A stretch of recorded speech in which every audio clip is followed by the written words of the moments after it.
Episode की शुरुआत होती है एक मार्केट से, जहाँ पर एक लड़का अपने लिए खाने का इंतजाम कर रहा था। चलो आज के लिए तो खाने का इंतजाम हो गया, जबकि आज यहाँ पर एक मेला है तो खाना कम ज्यादा चल जाएगा। अभी मुझे एक जगह ढूंढनी चाहिए जहाँ पर मैं आज रात बिता पाऊँ। इस लड़के का नाम है पियोवल, जो कि 14 साल का एक ऑर्फन है, जो कि एक शहर से दूसरे शहर में भटकता रहता है अपने गुजारे के लिए। मैंने पहले जो ब्रिज देखी थी, क्या वो इस तरफ है? तभी उसके सामने एक लंबा चौड़ा आदमी आकर खड़ा हो जाता है, जिसे देखकर पियोवल डर रहा था।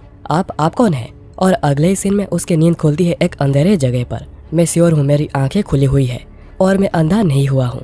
ये जगह बस पूरी डार्कनेस से भरी हुई है। इस जगह पर रोशनी का कोई नामो निशान है नहीं। मेरे 1 इंच दूर क्या है वो भी मुझे नहीं पता है। आखिर ये जगह कौन सी है? पियोवल फिर उठने की कोशिश करता है, पर 1 इंच भी हिल नहीं पाता। मैं तो 1 इंच भी हिल नहीं पा रहा, क्योंकि मैं मेरे अंदर किसी भी स्ट्रेंथ को महसूस नहीं कर रहा। आखिर ये सब क्या हुआ है? पियोवल फिर उस समय को याद करने लगता है जब वो आदमी उसके सामने आकर खड़ा हो गया था। उस आदमी ने कहा था कि तुम काफी यूजफुल लगते हो। पियोवल सोच रहा था कि उस आदमी का कुछ तो लेना देना है, जिस वजह से मैं इस जगह पर पहुंच गया हूं। पर मुझे ना ही उसका नाम पता है और ना ही पता है कि वो कौन है। आखिर उसने मुझे यहाँ पर बंद करके क्यों रखा है? मुझे ये भी याद नहीं है कि मैंने किसी का कुछ बिगाड़ा भी है। उसका शायद कोई दूसरा गोल होगा, पर मुझे मारना उसका गोल नहीं है, कुछ और है। पियोवल फिर वहीं पर पड़े पड़े अपना नाम और अपने पेरेंट्स का नाम बोलने लगता है। ये जगह बहुत ही अंधकार है। क्या मैं इस समय के अंदर बेहोश हो गया था, या फिर मैं पूरे टाइम तक जगा हुआ था? मुझे तो ये भी नहीं पता है कि कितना समय पास हो गया है। मुझे काफी डर लग रहा है, पर मेरे पास और कोई चॉइस भी नहीं है। मुझे खुद को बार बार याद दिलाना होगा कि आखिर मैं कौन हूँ, ताकि मैं यहाँ पर पागल ना हो जाऊँ। पर आखिर मैं ये सब कब तक करता रहूंगा? मुझे बहुत जोरों से भूख लगी है। ऐसा लगता है कि मैं यहाँ पर भूख से ही मारा जाऊंगा, या फिर मैं पागल हो जाऊंगा। क्या वो मुझे भूख से मारना चाहता है? पर आखिर मैंने क्या किया है जो कि मुझे ये सब सहना पड़ रहा है? मैंने तो उस आदमी से कुछ खाने पीने को भी मांगा नहीं था, तो फिर आखिर उसने ऐसा क्यों किया? हो सकता है कि मैं एक भिखारी हूँ जिसके पास कुछ भी नहीं है, पर उसके पास तो कोई भी रीजन नहीं है मुझे जगह पर डाल देने का। पियोवल फिर उसके बाद फिर से अपने हाथ को हिलाने की कोशिश करता है, और वह फाइनली अपने हाथ को थोड़ा सा हिला भी पाता है, जो कि वो कब से करने की कोशिश कर रहा था। उसे फिर सांस लेने में भी आसानी होने लगती है, और फिर धीरे धीरे करके उसके सारे सेंसेस वापस आने लग जाती है। मेरे सेंसेस फाइनली वापस आ रहे हैं, और ये डैम्प स्मेल और ये ठंडी ज़मीन, मैं श्योर हूँ कि मैं यहाँ पर अंडरग्राउंड हूँ। तभी उसे पानी टपकने की भी साउंड सुनाई देती है। यह पानी की आवाज़ है, मुझे पीना ही होगा। मैं कर सकता हूँ, मुझे बस थोड़ा सा ही आगे जाना है। मुझे जीना है, मैं कुछ भी करके यहाँ पर जीऊँगा।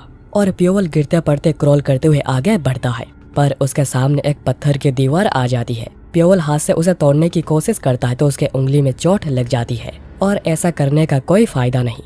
पियोवल को फिर अपने सामने कोई खड़ा हुआ दिखता है, और अच्छे से देखने पर ये वो खुद था, उसका इनर सेल्फ था। उसका इनर सेल्फ उससे कहता है, आखिर तुम सर्वाइव करने के लिए इतनी ज्यादा कोशिशें क्यों कर रहे हो? मुझे हंसी आ रही है ये सब देखकर। आखिर तुम्हारे नकारा जिंदगी में ऐसा क्या ही है कि तुम इतनी मुश्किलों का सामना कर रहे हो जिंदा रहने के लिए? हार मान लो। अगर तुम हार मान लोगे तो तुम्हें परम शांति मिल जाएगी। पियोवल कहता है, क्या मुझे सच में परम शांति मिल पाएगी? अगर मैं कोशिश करना छोड़ देता हूँ तो क्या मुझे परम शांति मिलेगी? नहीं, मुझे ऐसा नहीं लगता। मैं सर्वाइव करूंगा। उसका इनर सेल्फ कहता है, आखिर अपने स्ट्रेंथ को ऐसे खर्च करने का क्या फायदा? तो पियोवल कहता है कि अगर मैं ऐसे ही यहाँ पर मारा जाता हूँ तो मुझे कभी शांति नहीं मिलेगी। अगर मैं उसे मारे बिना खुद मारा जाता हूँ जिसने मुझे यहाँ पर बंदी कर दिया है, मैं अपनी आंखें बंद नहीं कर सकता मरने के बाद भी। मैं अपने आखिर तक जिंदा रहूंगा। मैं सबसे बदला लूंगा जिनकी वजह से मैं इस हालत में पहुंच गया हूं। तो उसका इनर सेल्फ कहता है कि क्या तुम सच में बदला लोगे? क्या तुम हार नहीं मानोगे? तो पियोवल कहता है कि कभी भी नहीं, और वह फिर से अपने होश में आ जाता है, जहाँ पर वो देखता है कि वो यहाँ पर अंधेरे में ही पड़ा हुआ है। जैसा कि मैंने सोचा था, मुझे यहाँ पर कुछ भी दिख नहीं रहा। क्या मैंने अभी अभी जो देखा वो कोई सपना था, या फिर मैं यहाँ पर पागल होता जा रहा हूँ? पियोवल फिर बड़ी मुश्किल से उठता है और कहता है कि मुझे सर्वाइव करना ही होगा, और वह दीवार के पास जाकर देखता है कि दीवार में मॉस उग आई है। यह तो वहीं से ही ग्रो हो रहे हैं जहाँ से पानी सिरक रहा है। मुझे पता नहीं कि इसे खाया जाता है या नहीं, पर मुझे यह खाना ही पड़ेगा। और वह थोड़ा सा मॉस लेकर खा लेता, जिसका स्वाद बहुत ही ज्यादा खराब था। आखिर कैसे किसी चीज का टेस्ट इतना ज्यादा खराब हो सकता है? पर ये खाने के बाद उसे अच्छा लगने लगता है, मतलब इसे खाया जा सकता है। तो इसलिए वो और भी ज्यादा खाने लगता है ताकि वो जिंदा रह सके। और बहुत सारे मॉस को खाने के बाद पियोवल के शरीर में थोड़ी बहुत जान आ जाती है, और वो खड़ा हो पाता है। पियोवल फिर इस जगह को अच्छे से देखता है, और उसके हिसाब से यह कोई 3x3 का कोई कमरा है। और जैसा कि मैंने सोचा था, मैं यहाँ पर फंस गया हूँ। कोई मुझे यहाँ पर ले आकर बंद कर दिया है। पियोवल को फिर एक साउंड सुनाई देती है और ये साउंड थी आयरन डोर की, जिसके कैट होल से उसे किसी के हाथ की परछाई दिखाई देती है। पर इतने दिनों बाद रोशनी को देखकर उसे थोड़ी बहुत प्रॉब्लम हो रही थी, पर वो धीरे धीरे करके आगे बढ़ता है। क्या यह कोई शैडो है या फिर कोई असली चीज है? जो भी हो, मुझे उसके पास जाना ही पड़ेगा। तभी वहीं पर उसके सामने एक बाउल को रख दिया जाता है। ये खुशबू, ये तो खाने की खुशबू है। पियोवल जल्दी से जाता है चेक करने और वो देखता है कि यह थी बासी मछली, चाय की पत्ती और कुछ मीट की हड्डियाँ। यह एटलीस्ट 5 अलग अलग टाइप का झूठा खाना है, क्योंकि एक इंसान कभी एक समय पर इतने अलग अलग खाने को नहीं खाता। लगता नहीं कि कोई ऐसा करेगा, तो शायद मैं सिर्फ यहाँ पर अकेला नहीं हूँ जिसे यहाँ पर बंदी बनाकर रखा गया है। 5 या फिर उससे ज्यादा लोग यहाँ पर मौजूद है जो कि मुझे यहाँ पर कैद करके रखे हुए हैं। इस केस में यह हो ही नहीं सकता है कि इतने लोग यहाँ पर मौजूद है बस मुझे यहाँ पर बंद करके रखने के लिए, क्योंकि मेरे लिए इतना सब कुछ करना काफी ज्यादा इनएफिशिएंट होगा। इसी वजह से यहाँ पर एटलीस्ट 5 मैनेजर्स हैं और यह होने की बहुत संभावना है कि मेरी तरह यहाँ पर 5 से ज्यादा लोग कैदी हैं। पर आखिर उनका गोल क्या है? पियोवल फिर खाने को स्मेल करता जिसमें से बहुत स्पाइसी खुशबू आ रही थी, यानी ये सिचुआन फूड है। पियोवल फिर इसे खाने लगता है और खाते हुए सोच रहा था, मेरे पास अभी बहुत समय है, मैं खाने के बाद इस सब के बारे में सोचूंगा। और खाना खाने के बाद पियोवल कहता है कि यह मौस खाने से तो बहुत ही अच्छा था, और फिर उसे कुछ समझ में आ जाता है। फिर सीन कट होता है और हमें दिखाया जाता है कि पियोवल एक्सरसाइज कर रहा था। अभी एटलीस्ट 4 महीने हो गए हैं मुझे यहाँ पर फंसे हुए। वो दिन में बस एक बार ही डोर को खोलकर मुझे खाना देते हैं, पर वो बस खाना ही देते हैं, कोई बात नहीं करते। और मैं तब से ही छोटे से कमरे में बंद होकर रखा हूँ। पियोवल फिर पुशअप्स करते हुए थक जाता है और सोच रहा था कि मुझे पहले लगा था कि मैं यहाँ पर रहकर पागल हो जाऊंगा, पर मेरा अभी तक एक समय भी ऐसा नहीं गुजरा जिसमें मैंने कुछ भी ना किया हो। और मैं अभी अंधेरे में भी अपने आसपास थोड़ा बहुत देखने लगा हूँ। ऐसा लगता है कि मैं यहाँ पर रहते हुए इस अंधकार जगह से एडप्ट करने लगा हूँ। मैं देखकर कह सकता हूँ कि मेरे आसपास यहाँ पर क्या किया है। और हमें यहाँ पर बहुत सारे इंसेक्ट्स दिखाई देते हैं, जैसे कि सेंटीपेड्स। कितने सारे इंसेक्ट्स ऐसे जगह पर रहते हैं जहाँ पर रोशनी की एक किरण तक नहीं आती। तभी उसके तरफ एक व्हाइट स्नेक आने लगता है और वह आते ही अचानक से पियोवल के हाथ में लिपट जाता है, जो देखकर पियोवल पूरा ही डर गया था। और वह सांप अचानक ही उसके हाथ में काट लेता है और पियोवल जोर जोर से चीखने लगता है और थोड़ी देर में असर भी शुरू हो जाती है। ये क्या हो रहा है? ऐसा लग रहा है कि मेरी पूरी बॉडी जल रही है। क्या ऐसा हो सकता है कि सांप जहरीला था? पियोवल जल्दी ही इस दर्द से तड़पने लगता है। तभी थोड़ी देर बाद उसे खाना दिया जाता है और पियोवल जल्दी से बाउल को पकड़ता है और कहता है कि चाहे कुछ भी हो जाए मैं नहीं मरूंगा। और वो वहीं पर ही लेटे लेटे खाना खाने लगता है, पर वो सांप अभी भी वहीं पर ही उसे कमरे में था। फिर खाना खाने के बाद पियोवल बैठकर सांप को देखने लगता है, जो कि उसके तरफ फिर से आ रहा था। तो ये सांप ऐसा दिखता है, मैं सीरियसली इसके जहर से मर ही गया था। पर मुझे लगता है कि मेरे बॉडी में कुछ तो चेंजेस हुए हैं डिटॉक्सिफाइंग प्रोसेस के दौरान। अभी मैं अपने सामने और भी ज्यादा क्लियर देख पा रहा हूँ और ये काफी ज्यादा फैसिनेटिंग है। पर क्या यह सब इस सांप के काटने की वजह से हुआ है? मैंने कहानियां तो सुनी है कि लोग ऐसे स्ट्रॉन्ग हो जाते हैं जिन्होंने पहले जहर को सर्वाइव किया होता है। अगर मैं जहर के खिलाफ इम्यूनिटी को डेवलप कर लेता हूँ तो ऐसा होगा कि मेरे पास यहाँ पर एक वेपन आ चुका है और वो अपने हाथ को लेकर फिर से सांप से कटवाने जाता है और उस सांप भी उसे देखकर फिर से काट लेता है। और देखते ही देखते उसके हाथ के नसें फूलने लगती है, जिससे पियोवल को बहुत ही ज्यादा दर्द हो रहा था। शायद मुझे ये करना नहीं चाहिए था, शायद मुझे थोड़ा और केयरफुल होना चाहिए था। ऐसा लग रहा है कि मेरे पूरे शरीर के अंदर आग लग गई है, पर यह फिर भी पहली बार से तो कम ही है। सांप की आंखें अंधकार में काफी कमजोर होती है, पर ये काफी बेहतरीन शिकारी होते हैं। ये बिल्कुल छुपकर अपने शिकार तक पहुंचते हैं और कभी कभी तो अपने साउंड की वजह से उसका शिकार उड़ भी जाता है, पर वो कभी लालची नहीं होता। जब इसका खाना पूरा हो जाता है ये कभी दूसरे इंसेक्ट का पीछा नहीं करता। पियोवल फिर कहता है कि शायद इस अंधकार से जग में बस 2 ही लोग इंटेलिजेंट है, एक मैं और एक तुम। तभी एक वाइब्रेशन होती है जिस वजह से सारे इंसेक्ट, सांप वगैरह सब कुछ चले जाते हैं। पियोवल सोच रहा होता है कि आखिर यह वाइब्रेशन क्या थी। तभी वो देखता है कि कमरे का जो आयरन डोर था वो खुल चुका है। पियोवल फिर दरवाजा खोलकर देखता है और सोच रहा था अगला कमरा यहाँ से 20 कदम के दूरी पर है। शायद इसी वजह से ही मैं यहाँ पर किसी के प्रेजेंस को सेंस नहीं कर पा रहा था। पियोवल को फिर एक स्मेल आने लगती है और वो नीचे देखता है कि इस कमरे में जो बच्चा था वो मारा जा चुका है। मैं ज्यादा डिटेल्स के बारे में तो नहीं जानता, पर उन्हें देखकर लग रहा है कि वो मेरे ही एज के हैं। क्या दूसरे कमरों में भी यही हुआ होगा? पियोवल फिर कॉरिडोर से आगे बढ़ने लगता है और उसके सामने एक बहुत बड़ा आयरन डोर आता है। आयरन डोर के अंदर जितने भी बोल्ट थे उन सभी को ही खोल दिया गया है, यानी इसे खोला जा सकता है। और पियोवल दरवाजा खोलकर देखता है कि उसके सामने 2 बच्चे खड़े हुए हैं जो देखकर प्योवल काफ़ी सरप्राइज हुआ था। पर वो दोनों प्योवल को ठीक से देख नहीं पा रहे थे। प्योवल उन्हें कुछ भी नहीं कहता और आगे बढ़ने लगता है और उसके सामने एक और कमरा आता है जहाँ पर एक बच्चा दिखता है जो कि मारा जा चुका था। यहाँ पर भी वही सेम चीज़ है। फिर पहले वाले दोनों बच्चों में से एक लड़की कहती है कि तुम कौन हो और तुम कहाँ से आए हो। यहाँ पर तो बस हम दोनों ही सर्वाइवर हैं। प्योवल सोच रहा था कि वो तो इस तरफ ही देख रही है, पर वो मुझे अंधेरा होने की वजह से ठीक से देख नहीं पा रही। ऐसा लगता है कि यहाँ पर सिर्फ मैं ही हूँ जो कि इस जगह से पूरी तरह से एडाप्ट हो सका है। प्योवल आगे आकर कहता है कि मेरा नाम है प्योवल और मैं भी यहीं पर ही बंद था। लड़की कहती है कि तो तुम कहना चाह रहे हो कि यहाँ पर ऐसे और भी जगहें हैं। तो प्योवल कहता है कि लग तो ऐसा ही रहा है। और तुम दोनों का नाम क्या है? तो लड़की बताती है कि उसका नाम है सोयल और इसका नाम है सोंग च्योनवो। प्योवल फिर उन दोनों को उसके साथ चलने को कहता है। तो सोयल पूछती है कि कहाँ पर जाना है। तो प्योवल कहता है कि शायद यहाँ पर ऐसे और भी जगहें हैं। जो सुनकर सोयल शौक होती है और कहती है कि क्या सच में ऐसे और भी जगहें हैं। प्योवल फिर उन दोनों को उसके पीछे पीछे आने को कहता है और क्योंकि यहाँ पर आगे बहुत ही अंधेरा था, सोयल सोंग को कहती है उसका हाथ पकड़कर आगे बढ़ने को। पर क्योंकि आगे बहुत ही ज्यादा अंधेरा था, सोयल सोंग को उसका हाथ पकड़ने को कहती है और वो दोनों एक दूसरे का हाथ पकड़कर प्योवल के पीछे पीछे जाने लगते हैं। उनके आगे फिर एक और आयरन डोर आता है जिसे खोलते ही उन्हें बहुत सारे बच्चे दिखते हैं। सोयल और सोंग जाकर उनसे बातें करने लगते हैं, पर प्योवल आसपास के जगह को अच्छे से देख रहा था। प्योवल सोचने लगता है कि जहाँ पर मैं था ये जगह उससे बहुत ही अलग है। यहाँ पर शायद ही किसी की जान भूख की वजह से गई है। जितने लोगों की भी यहाँ पर डेथ हुई है उन लोगों ने सुइसाइड करी है, क्योंकि यहाँ पर फूड बाउल्स बहुत ही ज्यादा है जिसकी वजह से किसी की भी जान यहाँ पर ना खाने की वजह से नहीं गई होगी। और प्योवल सोचने लगता है कि क्या वो लोग हमारे साथ यहाँ पर भेदभाव कर रहे थे, पर वो दो सेक्टर्स के बीच में भेदभाव आखिर क्यों करेंगे, उनका आखिर प्लान क्या है। सोयल फिर प्योवल को कहती है कि ये लोग भी उस समय से ही यहाँ पर बंद है जब से वो लोग यहाँ पर बंद थे।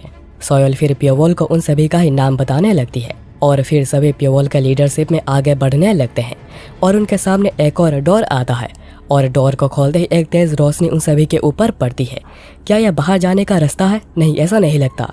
हम लोग अभी भी यहाँ पर अंडरग्राउंड है।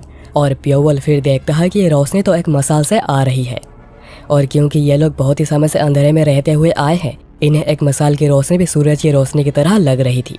सभी फिर आगे आकर देखते हैं कि यहाँ पर एक बहुत बड़ा घर है जिसके अंदर बहुत सारे कमरे हैं। सभी फिर अंदर आकर सभी घर को चेक करने लगते हैं, पर यहाँ पर कोई भी नहीं था। सोयल कहती है कि तुम सही कह रहे हो, यहाँ पर कोई भी नहीं है। आखिर यहाँ पर चल क्या रहा है? प्योवल यही सब सोच रहा था और वो ऊपर देखता है कि यहाँ पर लकड़ियों को बांध कर रखा गया है जो कि काफी ढीली है, पर रस्सियाँ यहाँ पर काफी ज्यादा ढीली बंधी हुई है। लगता है कि इसे जल्दबाजी में बनाया गया है। यह बस आगे से ही देखने में ठीक ठाक है, पर इंटीरियर की क्वालिटी बहुत ही ज्यादा खराब है। पर आखिर ऐसा क्यों? फिर एक लड़की आकर प्योवल को अपना नाम बताती है जो कि है लीमिन, और वो ये भी कहती है कि प्योवल ही अब से उसका ख्याल रखेगा। पर प्योवल कुछ भी समझ नहीं पाता। लीमिन फिर कहती है कि क्या ये शुरू से ही ऐसे थे? तो प्योवल पूछता है कि क्या आखिर वो किसकी बात कर रही है? तो लीमिन कहता है कि तुम्हारी ये लाल आंखें यह बहुत ही खूबसूरत है। प्योवल कहता है क्या मेरी लाल आंखें, क्या ये चटकीले लाल है? और प्योवल सोचने लगता है कि क्या यह सब सांप के काटने की वजह से हुआ है, पर ऐसा होना यहाँ पर बिल्कुल भी अच्छी बात नहीं है। इतने सारे बच्चों में से अलग दिखना मतलब सबके नजरों में सबसे पहले आ जाना। पर लीमिन कहती है कि नहीं, ये हल्का लाल है, पर यह तभी दिखता है जब तुम तेज रोशनी में होते हो, पर आमतौर पर यह बिल्कुल भी नहीं दिखती। लगता है कि तुम्हें इसके बारे में पता नहीं था। शायद यह सब तुम्हारे साथ अभी हुआ है जब तुम यहाँ पर कैद थे। प्योवल सोचने लगता है कि यह काफी अच्छी बात है, ये ज्यादा लाल नहीं है। लीमिन कहती है कि आखिर तुम किस बारे में इतना ज्यादा सोच रहे हो? तो प्योवल कहता है कि नहीं, कुछ नहीं, बस ऐसी वैसी बातें। लीमिन फिर कहती है कि तुम दूसरे बच्चों से बहुत ही अलग हो। तो प्योवल पूछता है कि कैसे? तो लीमिन कहती है कि बस ऐसे ही। हम सभी लोग यहाँ पर पूरे कंफ्यूज हैं कि हमें यहाँ पर आगे क्या करना चाहिए, पर यहाँ पर बस तुम ही हो जो कि यहाँ पर कुछ सोच रहे हो। सोयल फिर वहाँ पर आकर कहती है कि आखिर तुम दोनों यहाँ पर क्या कर रहे हो? तो लीमिन कहती है कि बस ऐसे बातें कर रहे हैं। सोयल फिर कहती है कि दूसरे बच्चों ने फैसला किया है कि अभी से सभी एक ही साथ रहेंगे ताकि वो सभी अच्छे से सर्वाइव कर पाए। तो क्या वो दोनों उन्हें ज्वाइन करना चाहेंगे? तो प्योवल कहता है कि वो देखेगा कि उसे ज्वाइन करना है या नहीं। तो सोयल पूछती है कि आखिर ऐसा क्यों, आखिर उसका मतलब क्या है? तो प्योवल कहता है कि मैं बस कहना चाह रहा हूँ कि मैं देखना चाहता हूँ कि चीज़ें यहाँ पर आगे कैसे जाती है। तो सोयल कहती है कि ठीक है, तुम कभी भी आकर हमें ज्वाइन कर सकते हो अगर तुमने कभी भी अपना माइंड चेंज कर लिया। सोयल फिर ली से पूछती है कि वो क्या करेगी? तो लीमिन कहती है कि वह उन्हें ही ज्वाइन करेगी क्योंकि सभी के एक साथ रहने से सभी के सर्वाइवल के चांसेस काफ़ी ज़्यादा बढ़ जाते हैं। पर प्योवल सोच रहा था कि वो सभी बहुत समय से अंधेरे में रहे हैं, तो यह हो ही नहीं सकता है कि वो सभी सही दिशा में जा रहे होंगे और वो अभी किसी पर भी भरोसा नहीं कर सकता। तो प्योवल फैसला करता है कि वो अभी के लिए देखेगा कि आखिर वो क्या क्या करते हैं, उसके बाद ही वो फैसला करेगा और वो अपने अलग दिशा में निकल जाता है। उसके कुछ देर बाद हमें बताया जाता है कि अभी बस कुछ ही समय हुआ है बच्चों को एक दूसरे का चेहरा देखे हुए, पर अभी से यहाँ पर ग्रुप बनने लगे हैं। एक ग्रुप बना है जिसका लीडर है सोयल और सोंग, और ऐसे और 3 ग्रुप बने हैं जिनका लीडर है कैंग, योम एंड योंग। और अभी बस एक ही लड़का है जो कि किसी भी ग्रुप में नहीं है, और वह लड़का है प्योवल। अभी बस कुछ ही समय हुआ है बच्चों को एक दूसरे का चेहरा देखे हुए, पर अभी से यहाँ पर ग्रुप्स बनने लगे हैं। एक ग्रुप यहाँ पर बन चुका है जिसके लीडर है सोयल, और ऐसे यहाँ पर और 3 ग्रुप बने हैं जिनका लीडर है कैंग, योम एंड योंग। और अभी बस एक ही लड़का है जो कि किसी भी ग्रुप में नहीं है, और वह लड़का है प्योवल। दूसरे बच्चे प्योवल को देख अपने में ही बातें कर रहे थे कि मैंने सुना कि वो जिस सेक्टर में था वहाँ पर बस वही अकेला सर्वाइवर था। अगर सभी लोग वहाँ पर मारे गए तो आखिर वो वहाँ पर कैसे अकेला जिंदा बच गया? क्या उसने वहाँ पर बाकी बच्चों को मार दिया है और अभी वो इसी वजह से किसी के ग्रुप को भी ज्वाइन नहीं कर रहा? प्योवल ये सब सुनकर सोच रहा था कि तुम जहाँ पर भी जाओगे दुनिया तुम्हें ऐसे ही सेम टू सेम मिलेगी, पर मेरे पास अभी समय नहीं है ये सोचने का कि आखिर कौन मेरे बारे में आखिर क्या सोच रहा है। प्योवल फिर दीवार को जाकर चेक करने लगता है और वो सोच रहा था कि मैं श्योर हूँ ये बिल्डिंग रिसेंटली ही बनाई गई है, पर क्योंकि यहाँ पर ढेर सारे मॉस हैं इसका मतलब ये अंडरग्राउंड स्पेस बहुत समय पहले बनाई गई थी, पर ये बिल्डिंग यहाँ पर रिसेंटली ही बनाई गई है। और ये काम जिसने भी किया है वो बहुत ही ज़्यादा अमीर है, क्योंकि ऐसा कुछ काम कोई आम आदमी नहीं कर सकता। प्योवल को फिर सीलिंग में से एक लाइट आती हुई दिखाई देती है और सभी देखते हैं कि यहाँ पर ऊपर से एक बॉक्स आ रही है और इस बॉक्स में था खाना, पर वही सड़ा गला खाना। पर जबकि उन्हें इसके सिवा और कुछ नहीं मिलेगा इसलिए सभी खाने पर टूट पड़ते हैं और सभी में बहस होने लग जाती है। सोयल कहती है कि क्यों ना हम सभी इस खाने को आपस में ही बांट ले, और क्योंकि हम चारों यहाँ के रिप्रेजेंटेटिव हैं तो चलो आपस में ही खाने को बांट लेते हैं। प्योवल तभी आकर कहता है कि रुको ज़रा, मुझे भी मेरा शेयर चाहिए, और प्योवल आकर अपना शेयर लेने लगता है। तो योम उसका हाथ पकड़कर कहता है कि उसे नीचे रखो, इस बास्केट से कोई भी हमारे परमिशन के बिना कुछ भी लेकर जा नहीं सकता। इस बास्केट के अंदर जो भी है वो हमारे कंट्रोल में है। और वो प्योवल को धक्का देकर पीछे भेज देता है, जिससे कि प्योवल को बहुत ही ज़्यादा गुस्सा आ जाता है और वो योम के चेहरे पर एक चपेट मारता है जिससे कि योम नीचे गिर जाता है। प्योवल कहता है क्या कहा तुमने, फिर से तो कहना। और वह उसे गला दबाने भी लगता है और कहता है कि मैंने कहा ना, दोबारा कहो तुमने आखिर क्या कहा। दूसरे बच्चे आकर कहने लगते हैं कि उसे जाने दो, उसे अभी कभी छोड़ दो, पर प्योवल किसी के भी बात को नहीं सुनता और योम के फेस को क्रश करने लगता है। और सभी बच्चे कहने लगते हैं कि क्या ये बास्टर्ड, क्या ये पागल हो गया है। तभी सोयल आकर कहती है कि उसे जाने दो, वो ऐसे भी तुम्हारे सवाल का ऐसा जवाब नहीं दे सकता क्योंकि तुमने उसे ऐसे पकड़ के रखा है। पर प्योवल पूछता है कि और मैं उसे क्यों छोड़ दूं? तो सोयल कहती है कि तुमने अभी यहाँ पर जो कुछ भी किया है इससे उसे उसका सबक मिल चुका है। प्योवल कहता है कि और खाने का क्या होगा? तो सोयल कहती है कि उसकी चिंता मत करो, तुम्हारे शेयर को कोई भी टच नहीं करेगा, क्या यह ठीक है? और दूसरे लीडर्स भी डर के मारे कुछ भी नहीं कहते। प्योवल फिर योम को छोड़ देता है और हम देखते हैं कि योम के दाहिने आंख में चोट आई थी, इस वजह से योम गुस्से में कहता है कि बास्टर्ड, मैं तुम्हें नहीं छोड़ूंगा। प्योवल कहता है कि क्या कहा? क्या तुम अपने दूसरे आंख को भी दाव पर लगाना चाहते हो? अगर तुम यहाँ पर अंधा होना चाहते हो तो मुझे बता दो, मैं तुम्हें अंधा करने के लिए पूरा तैयार हूँ। प्योवल फिर अपना शेयर ले लेता है और फिर बाकी बच्चे भी, और सभी बैठकर खाना खाने लगते हैं। प्योवल खाते हुए सोच रहा था कि यह एक टेस्ट है, एक ऐसा टेस्ट जिससे काम के बच्चों को अलग कर लिया जाएगा। शुरू से ही यह सब ऐसा ही था और मैं श्योर हूँ ये तब तक चलता रहेगा जब तक उनका गोल पूरा नहीं हो जाता, और बहुत से बच्चों की इस प्रोसेस में जान भी जाएगी। और अगर ऐसा ही चलता रहा तो आगे जाकर ये सारे बच्चे मेरे दुश्मन बन जाएंगे। फिर खाना खाने के बाद प्योवल बैठा हुआ था। सोयल तभी आकर कहती है कि तुम्हें अभी कैसा लग रहा है? क्या तुम सभी को यहाँ पर अपना दुश्मन बनाने के बाद पूरा ठीक हो? और तुमने जो योम के साथ किया है, बहुत से बच्चों ने योम के ग्रुप को छोड़ दिया है। तो प्योवल कहता है और तुम्हारा ग्रुप अभी सबसे बड़ा बन चुका है, क्यों, है ना? सोयल कहती है कि क्या? मुझे लगा कि तुम्हें इस सब में कोई भी इंटरेस्ट नहीं है क्योंकि तुमने इस सब से अपनी दूरी बनाई हुई है, पर लगता है कि तुम कब से ही हमारे ऊपर नजर रखे हुए हो। तो प्योवल कहता है कि तुम लोग मेरे बारे में जानने के लिए जितना ज़्यादा इंटरेस्टेड हो, मैं भी उतना ज़्यादा ही इंटरेस्टेड हूँ। प्योवल फिर सोयल को देखकर सोचने लगता है।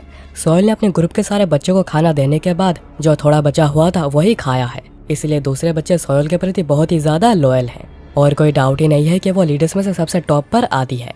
सोयल फिर कहती है कि क्या तुम अभी भी उस अंधेरे कमरे में रहोगे क्योंकि दूसरे बच्चे तुम्हें बिल्कुल भी पसंद नहीं करते? तो प्योवल कहता है कि मुझे वहाँ पर रहकर शांति मिलती है और वो मन में कहता है कि ऐसे में मुझे और पॉइजन टॉलरेंस चाहिए, जबकि मुझे भी सांप के काटने के बाद दर्द नहीं होता, तो मैं शायद थोड़ा बहुत तो रेजिस्टेंट हो गया हूँ। सोयल फिर कहती है तुम ऐसे अकेले ना रहकर किसी ग्रुप को ज्वाइन क्यों नहीं कर लेते। तो प्योवल कहता है कि शायद मैंने इसका आंसर पहले भी दे दिया था। तो सोयल पूछती है कि क्या तुम्हारे आंसर सिचुएशन को लेकर नहीं बदलते। सोयल फिर कहती है कि चलो अभी खाने का समय हो गया है। और नीचे कैंग कहता है कि आशा करता हूँ कि तुम लोग इस बार बास्केट में अपना मुंह नहीं दोगे, पर अगर तुम्हें मौत चाहिए तो आ जाना। फिर बास्केट आने के बाद सभी बास्केट को देखकर हैरान होते हैं, क्योंकि यहाँ पर खाना इस बार बहुत ही ज़्यादा कम था। सोयल कहती है कि आखिर क्या हो रहा है, और प्योवल सोच रहा था कि चलो यह फिर से शुरू हो गया। उसके बाद एक सीन कट होता है और हमें एक लड़का मार्क नोसम को दिखाया जाता है, जो कि फाइनल सेक्टर का था और वो अभी सोयल के ग्रुप का पार्ट है। वो उनके ग्रुप में सबसे छोटा है, पर वो बहुत ही ज़्यादा बहादुर है। पर अचानक ही सभी को नोसम डेड मिलता है, जो देखकर सोयल की टीम बहुत ही ज़्यादा गुस्सा हो जाती है और वो सभी कहने लगते हैं कि जिसने भी यह सब किया है हम उसे बिल्कुल भी नहीं छोड़ेंगे। प्योवल ये सब देखते हुए सोच रहा था कि सभी को पता है कि आखिर नोसम मारा क्यों गया है, क्योंकि वो यहाँ पर सबसे ज़्यादा कमज़ोर था। सॉन्ग फिर कहता है कि जिसने भी यह सब किया है हम उसे बदला लेकर रहेंगे। सोयल फिर कहती है कि फ़र्क नहीं पड़ता है कि यह सब किसने किया है, यह बिल्कुल भी ज़रूरी नहीं है, पर ज़रूरी यह है कि जो हमें फॉलो करता था वो मारा गया है और हम इसका बदला ऐसा ही लेकर रहेंगे। और अभी सबसे पहले किसी भी ग्रुप का सबसे कमज़ोर मेंबर ही मारा जाएगा। प्योवल ये सब देखकर सोच रहा था कि ये वॉर शुरू हो चुकी है और फिर योंग के ग्रुप के सबसे वीकेस्ट मेंबर को मृत पाया जाता है। और फिर जैसे जैसे एक एक रात बीतने लगती है, अगले दिन सुबह कोई ना कोई डेड पाया जाता है। कभी सोयल के ग्रुप का, तो कभी योंग के ग्रुप का, तो कभी योंग के ग्रुप का, तो कभी कैंग के ग्रुप का भी। और ऐसे ही बच्चे मरना शुरू हो जाते हैं। बच्चों के बीच में एक दूसरे के प्रति भरोसा बहुत ही ज़्यादा कम होने लग गया था और वह सभी भूख की वजह से डीमन बनते जा रहे थे। फिर हमें प्योवल को दिखाया जाता है, जो कि मौस खा रहा होता है और कह रहा होता है कि इसका टेस्ट अभी भी कितना बेकार है। इतनी बार खाने के बाद भी इसके टेस्ट मुझे बिल्कुल भी पसंद नहीं आती। पर भूखे बच्चों ने अभी भी ये सब खाना शुरू नहीं किया है, पर मैं श्योर हूँ अभी जो ये शांति है जल्दी खत्म हो जाएगी। तभी प्योवल उसके और कुछ बच्चों को आता हुआ देखता है, जिन्हें देखकर प्योवल सोच रहा था कि वो सभी यहाँ पर ही आ रहे हैं और शायद यहाँ पर 4 लोग हैं और यह हो ही नहीं सकता है कि वो सभी खोकर यहाँ पर आ चुके हैं। और हम देखते हैं कि यह बच्चे योम और उसके ग्रुप है। योम कहता है कि क्या तुम श्योर हो वो इसी जगह पर आया है। तो दूसरा बच्चा कहता है कि हाँ मैं पूरा श्योर हूँ, यह वही जगह है, मैंने खुद अपनी आंखों से उसे यहाँ पर आते हुए देखा है। तो योम पूछता है कि अगर वो यहाँ पर आया है तो आखिर वो कहाँ पर गया। योम सोच रहा होता है कि प्योवल और उसके फाइट के बाद उसने 2 लोगों को मार दिया है और अभी बारी है प्योवल की और अभी एक परफेक्ट टाइमिंग है बदला लेने का, पर आखिर वो कहाँ पर है। तभी एक बच्चा चीखता है और कहता है कि मेरे पैर में किसी ने काट लिया है और वह सीधा नीचे गिर जाता है। दूसरे बच्चे जल्दी से देखने लगते हैं कि आखिर उसे क्या हुआ है, पर उन्हें कुछ भी पता नहीं चलता। पर हम देखते हैं कि यह वही सांप था जिसने उस बच्चे को काट लिया है और फिर उसके बाद उस बच्चे की डेथ भी हो जाती है। योम कहता है कि यहाँ पर कुछ तो है, तो सभी लोग अपने चारों तरफ नजर रखना। तभी जो लड़का मसल पकड़े हुए था वो भी गायब हो जाता है। योम कहता है कि आखिर तुम कहाँ पर गए, आखिर तुम कहाँ पर हो। तभी प्योवल पीछे से आकर एक और बच्चे को पकड़ लेता है और योम उसे ऐसे अचानक देखकर पूरा डर गया था, पर वो कहता है कि अभी कभी जोंगा को जाने दो, जो कि उस बच्चे का नाम है। प्योवल वहीं पर सोच रहा था कि मैंने उसे जिस तरह से पकड़ के रखा है वो जल्दी ही मारा जाएगा और मैं एक मर्डरर बन जाऊंगा। शायद अभी उसे मारना सही नहीं होगा, पर मुझे कभी ना कभी तो किसी को मारना ही पड़ेगा। और प्योवल जोंगा को मार देता है। यह देखकर योम कहता है कि आखिर तुम्हारी हिम्मत कैसे हुई मेरे सामने मेरे लोगों को मारने की। पर प्योवल कुछ भी नहीं कहता और उसे देखता ही रहता है। और योम तभी गुस्से में प्योवल के ऊपर हमला करने के लिए आगे बढ़ता है और वह प्योवल के ऊपर पंचेस से पंचेस मार रहा था, जिसे कि प्योवल बड़ी आसानी से डॉज कर लेता है और वो अचानक ही योम के सामने से गायब हो जाता है। योम कहता है कि आखिर वो कहाँ पर गया, आखिर चूहे की तरह छुपना बंद करो और मेरे सामने आओ। और प्योवल तभी पीछे से आकर कहता है कि मैं तुम्हें इस बार एक आंख को भी लेकर जाने नहीं दूंगा। और ये सुनकर योम डर के मारे थोड़ा दूर आ जाता है। प्योवल फिर उसकी तरफ धीरे धीरे कर बढ़ने लगता है, जो देखकर योम के पसीने छूट रहे थे। योम कहता है कि रुक जाओ वहीं पर, चलो क्यों ना हम दोनों एक टीम बना लेते हैं। प्योवल सोचने लगता है कि आखिर ये क्या कह रहा है। योम कहता है कि तुम अकेले ज़्यादा देर तक उन सभी से बच नहीं सकते, चलो मिलकर काम करते हैं और हम सभी को यहाँ पर मसल कर रख देंगे। इवन सोयल और सॉन्ग की टीम भी हमारे सामने टिक नहीं पाएगी। प्योवल ये सुनकर कुछ सोचने लगता है। तो योम कहता है कि अगर तुम्हें ये आइडिया पसंद नहीं आया है तो मैं तुम्हारा सर्वेंट बनने को भी तैयार हूँ। तुमने अभी जिन लोगों को भी मारा है मैं उनसे बहुत ही ज़्यादा अलग हूँ, मैं तुम्हारे बहुत ज़्यादा काम आऊँगा। तो प्योवल कहता है कि मैं श्योर हूँ, तुम शुरू में तो मेरी हर बात मानोगे, पर मुझे ये भी पता है कि तुम आगे जाकर वही करने की कोशिश करोगे जो तुमने आज करने की कोशिश करी है। योम कहता है कि नहीं नहीं, तुम गलत हो, मैं ऐसा कभी नहीं करूँगा।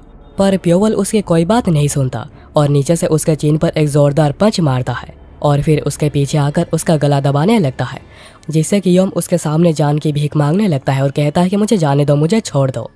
पर प्योवल उसके ऊपर कोई दया नहीं खाता और उसे वहीं पर ही मार देता है। प्योवल कहता है कि मैंने आज तुम्हें इस वजह से मारा है क्योंकि मैं अभी भी बहुत ही ज़्यादा कमज़ोर हूँ कि योम के ग्रुप को डिसबैंड कर दिया गया है क्योंकि योम और उसके साथ ही डेड मिले हैं। ये खबर पाकर बाकी 3 ग्रुप के लीडर्स काफ़ी ज़्यादा शौक हुए थे और उन्हें यह भी पता चल जाता है कि यह काम प्योवल ने ही किया है, क्योंकि वो तीनों आपस में ही कन्फर्म कर लेते हैं कि उन तीनों में से किसी ने भी यह काम नहीं किया है। यह प्योवल ही है, उसने योम को मारा है।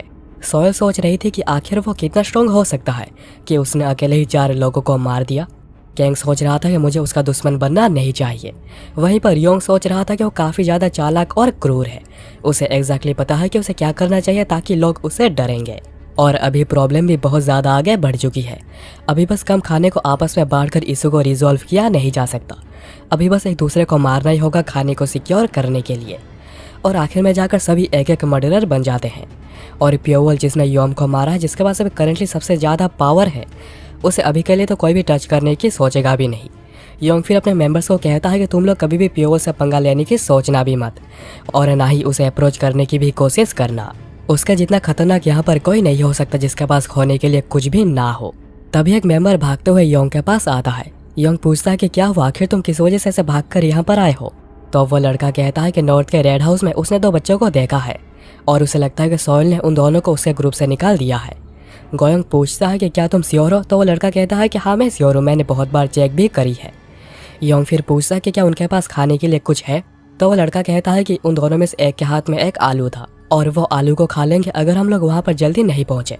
योंग के मेंबर्स ये सुनकर कहने लगते हैं कि हमें जल्दी चलना चाहिए, नहीं तो वो आलू को खा लेंगे और हमें आलू को सिक्योर करना ही पड़ेगा। पर योंग सोच रहा था कि किसी को मारना बस एक आलू के लिए कुछ ठीक नहीं लग रहा। पर वह फिर भी कहता है कि ठीक है, सब लोग तैयार हो जाओ। उसके बाद हमें उन बच्चों को दिखाया जाता जिनमें से एक के हाथ में एक आलू था। तभी योंग और उसकी टीम वहां पर पहुंच जाती है और वो देखते हैं कि उनमें से एक आलू को खाने जा रही है, जो देखकर योंग की टीम पागल हो जाती है क्योंकि उन्हें ये आलू खानी है। और वो बिना योंग का ऑर्डर के भागते हैं उन दोनों को मारकर आलू लेने। और योंग को ये सब कुछ बिल्कुल भी अच्छा नहीं लग रहा था। उसने सोचा था कि वो लोग यहाँ पर आकर उन्हें डरा धमका कर आलू को ले लेंगे, पर उसकी टीम तो उन दोनों के पीछे पड़ी है उन्हें मारने। पर उनको ऐसा करता देखकर योंग सोच रहा था कि कुछ तो अजीब है और ऐसा करना हमारे लिए अच्छा नहीं होगा। तब योंग की टीम जिनका पीछा कर रही थी उनमें से एक सीटी मारती है और साइड से कुछ लड़के बाहर आ जाते हैं लाठियाँ लेकर और योंग की टीम के ऊपर बरस पड़ते हैं। योंग सभी को कहता है कि रुक जाओ, ये एक ट्रैप है, सभी लोग रिट्रीट करो। पर अब तक बहुत देर हो चुकी है क्योंकि यहाँ पर योंग को भी घेर लिया गया है और ये काम किया है सोयल के टीम ने। सोयल फिर बाहर आकर कहती है कि हम बस एक ही आलू से एक बड़ी मछली पकड़ने में कामयाब हुए हैं, क्या तुम्हें ऐसा नहीं लगता? लगता है कि आज हम खाना खाने वालों की संख्या कम कर सकते हैं।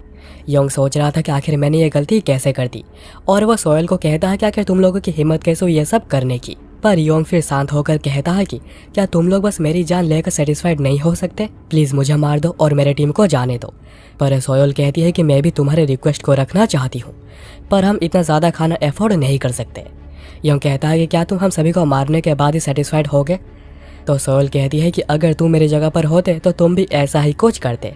और वो अपने टीम को ऑर्डर देती है योंग और उसके पूरे टीम को यहाँ पर ही मार देने को। और योंग और उसके टीम के ऊपर सभी बरस पड़ते हैं, पर योंग हार नहीं मानता और लड़ता ही रहता है। पर वो फिर भी आखिर में जाकर मारा ही जाता है।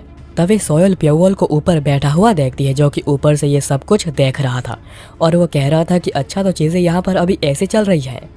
टेरेंस को यूज़ करना, लड़ाई में शॉर्टकट्स एंड ट्रिक्स को भी यूज़ करना, एक ऐसे प्लेसमेंट को तैयार करना जिसमें घुसना नामुमकिन हो अगर तुम्हारी सिक्योरिटी स्ट्रॉन्ग है। यह तो एक ऐसे जगह की तरह लग रहा है जैसे कि रियल में एग्जिस्ट करता हो या फिर यह किसी जगह की डिट्टो कार्बन कॉपी है। जिन लोगों ने इसे तैयार किया है वो चाहते हैं कि हम इसे यूज टू हो जाए और लोगों को मारने से पहले हमारे हाथ बिल्कुल भी ना कांपें।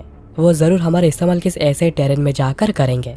और अगर सच में एक ऐसा बड़ा घर है तो इसका मतलब ये जियांगू के किसी बड़े क्लान का मैनर या फिर किसी बड़े हस्ती का घर होगा।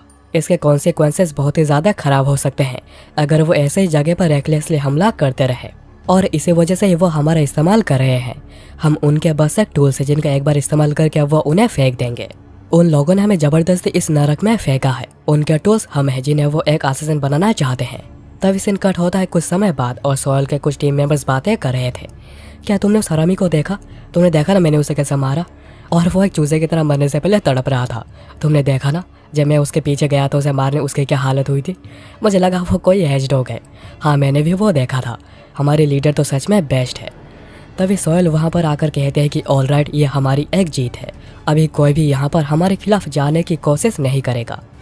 पर लीमिन ये देखकर सोच रही थी कि ऐसा लग रहा है मेरे हाथों से अभी भी ब्लड की स्मेल आ रही है। पर उन सभी को तो यहाँ पर कोई फ़र्क नहीं पड़ता। उनके लिए किसी को मारना अभी कोई बड़ी बात नहीं बची है। आखिर वो इतने आसानी से कैसे खा सकते हैं जबकि उन्होंने उन्हीं हाथों से किसी को मारा है और उनके हाथों से अभी भी ब्लड की स्मेल आ रही है। ये सच में काफ़ी ज़्यादा बुरा है। तभी सीन कट होता है और हमें दिखाया जाता है कि जब उन्हें खाना दिया जा रहा था। क्या इतनी जल्दी खाने का समय हो गया? ये तो थोड़ी देर बाद आता है ना। सोहेल सभी को कहती है कि जितना ज़्यादा हो सके हमें उतना खाना सिक्योर करना होगा।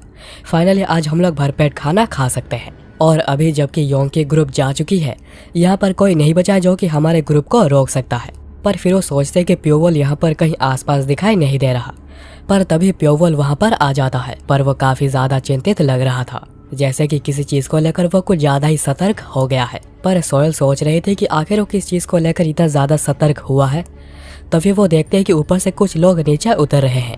बच्चे देखकर कुछ भी समझ नहीं पाते हैं कि आखिर ये लोग कौन है और ना ही उन्हें समझने का कोई मौका मिलता है। ऊपर से कुछ मास्क वाले लोग यहाँ पर नीचे आए थे जो कि असासिन से, और वो नीचे आते ही बच्चों को मारना शुरू कर देते हैं। और बच्चे कुछ भी कर नहीं पा रहे थे और बस मार ही खा रहे थे।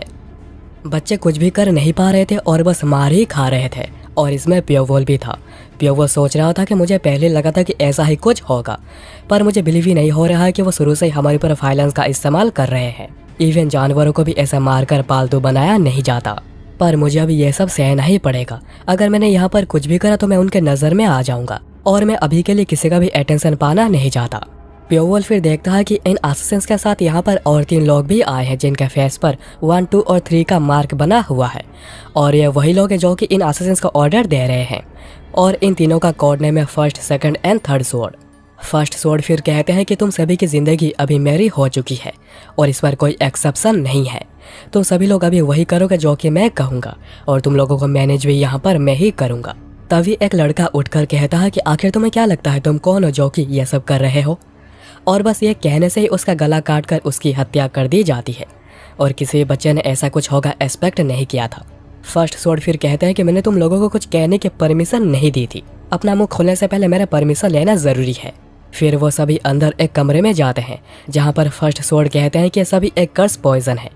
जब तुम एक जार के अंदर बहुत सारे पॉइजनस ऑर्गेनिजम्स को रख देते हो, वो सभी एक दूसरे को तब तक खाते रहते हैं जब तक आखिर में एक नहीं बचता और उसी के पास ही आखिर में जाकर सबसे ज़्यादा पॉइजन कंटेंट होता है और इसे ही कर्स पॉइजन कहा जाता है। आगे फर्स्ट स्वॉर्ड कहते हैं कि बस जो शैतान और ताकतवर थे जिनके पास स्ट्रॉन्ग सर्वाइवल की इंस्टिंक्ट थी वही बस सर्वाइव कर पाए हैं। तो सेकंड स्वॉर्ड कहते हैं कि हम लोगों ने बिल्कुल ऐसा ही कुछ चाहा था। फर्स्ट स्वॉर्ड कहते हैं कि उनमें से हमें किसके ऊपर नजर रखनी चाहिए, तुम्हें क्या लगता है उनमें से आखिर बेहतर कौन है? तो सेकंड स्वॉर्ड कहता है सोहेल। जैसा कि आपने एक्सपेक्ट किया था, वो सबसे बड़े ग्रुप के यहाँ पर लीडर है और उसकी इन्फ्लुएंस बच्चों में बहुत ही ज़्यादा है। अगर हम उसके स्पिरिट को अभी क्रश नहीं कर देते तो हो सकता है कि आगे जाकर हमें उसे डील करने में काफ़ी ज़्यादा मुश्किल हो। फर्स्ट स्वॉर्ड कहते हैं कि तो उसे अभी से स्पेशल अटेंशन देना शुरू कर दो ताकि वो कभी भी अपने सपने में हमें विरोध करने के बारे में सोचे भी ना। सेकंड स्वॉर्ड कहते हैं कि ठीक है, और वो इसी के साथ ये भी कहता है कि यहाँ पर सॉन्ग और कैंग भी हैं जिनके मार्शल आर्ट्स बहुत ही ज़्यादा बेहतर है, पर वो सोहेल के साइन के आगे छुप जाते हैं, पर वो दोनों भी काफ़ी ज़्यादा बेहतर हैं। फर्स्ट स्वॉर्ड पूछते हैं कि और सेक्टर 1 का जो सोल सर्वाइवर था उसका क्या हुआ? तो सेकंड स्वॉर्ड कहता है कि अगर आप प्योवल की बात कर रहे हैं तो वो अभी तक जिंदा है। तो फर्स्ट स्वॉर्ड कहते हैं कि सेक्टर 1 को सबसे कम खाना और सबसे ख़राब कंडीशन दी गई थी रहने के लिए। अगर उस जगह पर भी कोई सर्वाइव कर गया है तो वो कोई नॉर्मल नहीं हो सकता, तो उसके ऊपर भी अच्छे से ध्यान देना। सेकंड स्वॉर्ड कहता है कि हाँ ठीक है, और वो चला जाता है। फर्स्ट स्वॉर्ड उसके जाने के बाद कह रहे होते हैं कि अभी बस 6 साल ही बचे हुए हैं, हमें उससे पहले रिक्वेस्ट को पूरा करना होगा। पर आखिर कैप्टन को ऐसी रिक्वेस्ट किसने करी है? और हमें बताया जाता है कि इस ग्रुप का नाम है ब्लड शैडो ग्रुप और इसके ग्रुप के कैप्टन से किसी के असैसिनेशन का रिक्वेस्ट किया गया है जिसका समय दिया गया है 7 साल और रिवॉर्ड है 5 लाख गोल्ड यंग। और कंडीशन यह है कि जैसे इसमें ब्लड सेड ग्रुप का कोई ट्रेस ना मिले। और उसके बाद हमें थर्ड सोर्ड को दिखाया जाता है, जो कि एक बिल्डिंग के ऊपर खड़ा होकर सभी को कहता है कि सभी लोग मेरे ऊपर ध्यान दो, वह फाइनल घर वही तुम्हारा ऑब्जेक्टिव है। जो वहाँ पर सबसे तेज पहुँचेगा उसे 2 घंटे का ब्रेक दिया जाएगा, और जो सबसे आखिर में जाकर पहुँचेगा उसे बताया जाएगा कि आखिर एक ट्रू हेल क्या होती है। और यह बात सुनते ही सारे बच्चे फाइनल घर की ओर भागना शुरू करते हैं, क्योंकि कोई भी यहाँ पर लास्ट आना नहीं चाहता। और वह सभी के ऊपर अत्याचार शुरू हो जाती है। बच्चों को इस क्रूरता से ट्रेन किया जाता है कि वो सभी असैसिन बन जाएं। और जो बच्चे ये सब सह नहीं पाएंगे तो वह फिर कभी बाहरी दुनिया को फिर से देख नहीं पाएंगे। इन शॉर्ट उनकी डेथ हो जाएगी। बच्चों को अभी कुछ भी करना होगा ताकि वो यहाँ पर सर्वाइव कर सके। और इस रेस में सोयली पहली होती है, जैसा कि सभी ने एक्सपेक्ट किया था। और सेकंड स्वॉर्ड फर्स्ट स्वॉर्ड को कहते हैं कि वो सच में काफ़ी ज़्यादा एक्सेप्शनल है। उसकी इंटेलिजेंस टॉप टीयर की है, उसके जजमेंट्स, उसकी हिम्मत और चीज़ों को एग्जीक्यूट करने की एबिलिटी भी टॉप नॉच है। फर्स्ट स्वॉर्ड पूछते हैं कि और प्योवल का क्या हुआ, तो सेकंड स्वॉर्ड कहते हैं कि प्योवल वो तो एक एवरेज बच्चा है, उसके पास से हमें अभी तक ऐसा कुछ भी देखने को नहीं मिला है जो कि उसे दूसरों से अलग करे। तो फर्स्ट स्वॉर्ड कहते हैं कि शायद मैंने ही गलती करी थी, मैं ही उससे कुछ ज़्यादा ही एक्सपेक्ट कर रहा था, क्योंकि वो सेक्टर 1 का सोल सर्वाइवर था। पर उसके ऊपर फिर भी नज़र बनाए रखना अगर कुछ पता चले तो। उसके बाद एक सीन कट होता है और सोयल आकर प्योवल को कहती है कि थंडर स्प्लिटिंग कल्टीवेशन टेक्निक, तुम अभी भी इसे सीख रहे हो? अभी तो इंस्ट्रक्टर्स ने भी हमें ये सब पढ़ना बंद कर दिया है। तो प्योवल कहता है कि मुझे बस लगा कि मुझे ये पढ़ना चाहिए। तो सोयल कहती है कि क्या तुम कभी थकते नहीं? ऐसा लगता है कि तुम्हें स्टेमिना को ज़्यादा ही है, चलो तुम इसे पढ़कर मज़े करो, मैं तो चली सोने।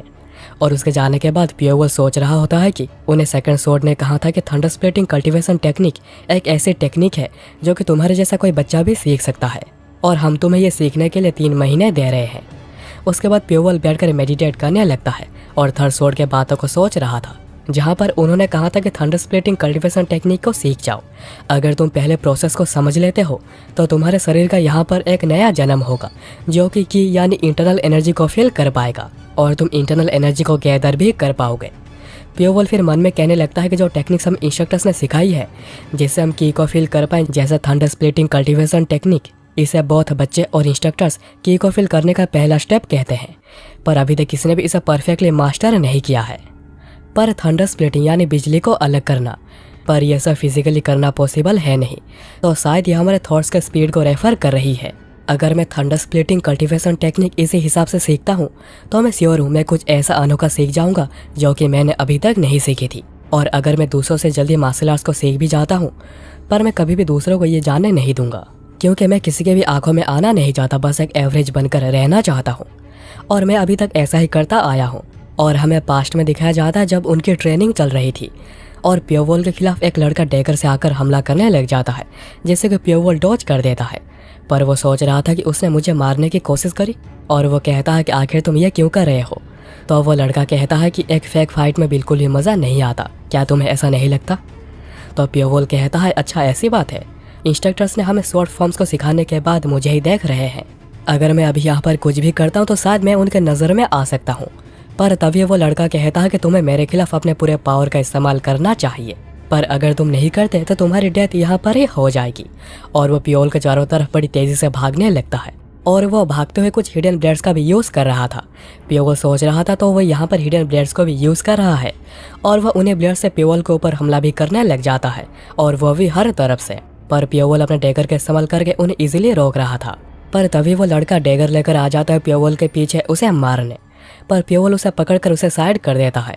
पर वो लड़का वापस से बहुत ही ज़्यादा तेज़ी से हमला करता है, पर फिर भी प्योवल उसे ब्लॉक कर देता है। यह देखकर थर्ड स्वॉर्ड काफ़ी ज़्यादा शॉक हुए थे। यहाँ पर वो लड़का कहता है कि तुम तो काफ़ी ज़्यादा बेहतर हो, मुझे तो बिलीव नहीं हो रहा है कि तुमने मेरे हर हमले को रोक दिया है। पर अगर तुम यहाँ पर हमला ना करके बस डिफेंड ही करते रहोगे तो यहाँ पर बिल्कुल भी मज़ा नहीं आएगा। चलो कुछ ऐसा करो जिससे कि मुझे बिल्कुल मज़ा आ जाए। और वो फिर से हमला करने के लिए आगे आता है। प्योवल सोच रहा था कि शायद मेरे पास अभी और कोई चॉइस नहीं बची है, और वो डैगर को नीचे फेंक देता है। वो लड़का कहता है तुम ये क्या कर रहे हो, क्या तुम हमले से पहले ही मेरे सामने हार मान रहे हो? पर प्योवल उसे कुछ भी नहीं कहता और डायरेक्ट ही उसके हाथ और उसके चेस्ट पर हमला करता है, जिससे कि उसका हाथ टूट जाता है और उसका मुंह से भी खून आने लगा था। सेकंड स्वॉर्ड ये देखकर सोच रहे थे कि उनकी ग्रोथ स्पीड तो हमारे एक्सपेक्टेशन से भी बहुत ही ज़्यादा है। इस रेट से उन्हें 5 साल लगेंगे, ना कि 7 साल। तो फर्स्ट स्वॉर्ड कहते हैं कि तुम टारगेट को अंडर एस्टिमेट कर रहे हो। वो एक ऐसा आदमी है जिसके पास सिचुएन के सारे टैलेंट्स हैं। उसके जैसे किसी आदमी से भिड़ने के लिए परफेक्ट तैयारी भी एनफ नहीं होती है। और अगर हम लोगों ने यहाँ पर कोई भी गलती कर दी तो हमारा पूरा ब्लड शेडो ग्रुप खत्म हो जाएगा। इसी वजह से कैप्टन इन बच्चों को ट्रेन कर रहे हैं जिससे कि हमारा कोई भी लेना देना नहीं है, ताकि अगर यह फेल हो भी जाए तो भी हमें कुछ ना हो। तो सेकंड सोर्ड कहता है कि मुझे माफ़ कर दीजिए, मैं टारगेट को कुछ ज़्यादा ही अंडर एस्टिमेट कर रहा था। फर्स्ट सोर्ड फिर कहता है कि मुझे पता है, पर तुम्हें फिर भी हमेशा अलर्ट पर रहना चाहिए। और फिर वो पूछते हैं कि क्या बच्चों को असैसिनेशन टेक्निक सीखने में कोई प्रॉब्लम हो रही है। तो सेकंड सोर्ड कहते हैं कि बिल्कुल भी नहीं। तो फर्स्ट सोर्ड कहते हैं कि तो उन्हें और भी ज़्यादा टेक्निक सिखाओ, और ऐसा करने से बहुत से बच्चे तो मारे जाएंगे, पर जो बच जाएंगे वो आगे जाकर और भी स्ट्रॉन्ग बनेंगे। और यहाँ पर प्योवल उस लड़के के ऊपर हमला करके उसे मार नहीं जा रहा था। वो लड़का तभी बो डाउन करके कहता है कि मुझे छोड़ दो। और ऐसा फर्स्ट एंड सेकंड सोर्ड देख रहे थे, और फर्स्ट सोर्ड आकर कहते हैं कि क्या तुम ही ने यह सब किया है। और प्योवल सोच में पड़ गया था कि आखिर वो लोग यहाँ पर कब आ गए, क्योंकि उसने उन दोनों को यहाँ पर आते समय बिल्कुल भी सेंस नहीं किया था। और फिर प्योवल को हाँ कहना ही पड़ता है कि उसने ही यह सब किया है, क्योंकि उन्होंने सब कुछ देख लिया है। तभी फर्स्ट सोर्ड उसके गले पर अपना सोर्ड निकाल कर रखते हैं। प्योवल सोच रहा था कि आखिर उन्होंने कब, क्योंकि उनकी सोर्ड इतनी ज़्यादा फास्ट है कि खाली आंखों से उन्हें देखना पॉसिबल है नहीं। और प्योवल को बिलीव नहीं हो रहा था कि एक इंसान एक ब्लेड को इतने फास्ट मूव भी कर सकता है। क्या मैंने यहाँ पर कोई गलती कर दी है? क्या मुझे करने से पहले थोड़ा और केयरफुल रहना चाहिए था? उन्हें कुछ नहीं, बस एक यूजफुल टूल चाहिए। तो अगर मैंने यहाँ पर कोई भी गलती करी तो मैं यहाँ पर मारा जाऊँगा। फर्स्ट सोर्ड उसके बाद अपना सोर्ड नीचे कर लेते हैं और कहते हैं कि एक असैसिन किसी भी परिस्थिति में अपना कोई ट्रेस नहीं छोड़ता, पर उसके हाथ को ऐसे तोड़ना यह कुछ नहीं, बस अपने दुश्मन को यह जानने देना है कि तुम्हारी मार्शल आर्ट्स क्या है और तुम्हारी आइडेंटिटी क्या है। इस बात को हमेशा ही ध्यान में रखना, कभी भी किसी भी हालत में अपने ट्रेसेस को मत छोड़ना। फिर सीन कट होता है डायरेक्ट 6 साल बाद। एक इंस्ट्रक्टर चलकर कहीं जा रहा था, और एक्चुअली यहाँ पर एक टेस्ट हो रहा है कि कौन अपने प्रेजेंस को कितने अच्छे से सप्रेस करके रख सकता है ताकि किसी को पता ना चले। पर इंस्ट्रक्टर यहाँ पर इजीली सबको पता लगा पा रहा था कि आखिर कौन कहाँ पर है, और वो ऐसे कर कर के 4-5 को ढूंढ लेता है। और वो सोच रहा था कि फ़र्क नहीं पड़ता कि वो कितना ही सीख ले, एक नौसिखिए असैसिन के टर्टल ब्रीदिंग टेक्निक को नोटिस किया जा सकता है। टर्टल ब्रीदिंग टेक्निक में कोई भी अपने सांस को बहुत देर तक रोक कर रख सकता है ताकि किसी को भी उसके प्रेजेंस के बारे में बिल्कुल भी पता ना चले। और यह नाम टर्टल से आया है क्योंकि टर्टल पानी के अंदर बहुत समय तक अपनी सांस को रोक कर रख सकता है। इंस्ट्रक्टर फिर कहता है कि तुम लोग अभी भी रेडी होने से बहुत ज़्यादा दूर हो, और अभी बस एक ही लड़का बचा हुआ है, पर वो कहाँ पर छुपा हुआ है इंस्ट्रक्टर को कहीं पर भी नहीं मिल रहा। और वह सोचने लगता है कि क्या उसे जो इन्फॉर्मेशन दी गई थी वो गलत थी, क्या यहाँ पर और कोई बच्चा नहीं बचा है। फ़र्क नहीं पड़ता कि मैं कितनी हार्ड क्यों ना सोच लूँ, मैं यहाँ पर किसी भी इंसान को सेंस नहीं कर पा रहा, आखिर यहाँ पर हो क्या रहा है। इंस्ट्रक्टर फिर कहता है कि मैं तुम्हें ढूंढ नहीं पा रहा, तो तुम खुद ही बाहर आ जाओ। और वो तभी उसके साइड से बाहर आता है, और इंस्ट्रक्टर ये देखकर पूरे शौक में था कि वो मेरे इतने पास था पर फिर भी मैं उसे ढूंढ नहीं पाया। और ये लड़का और कोई नहीं बल्कि प्योवल है।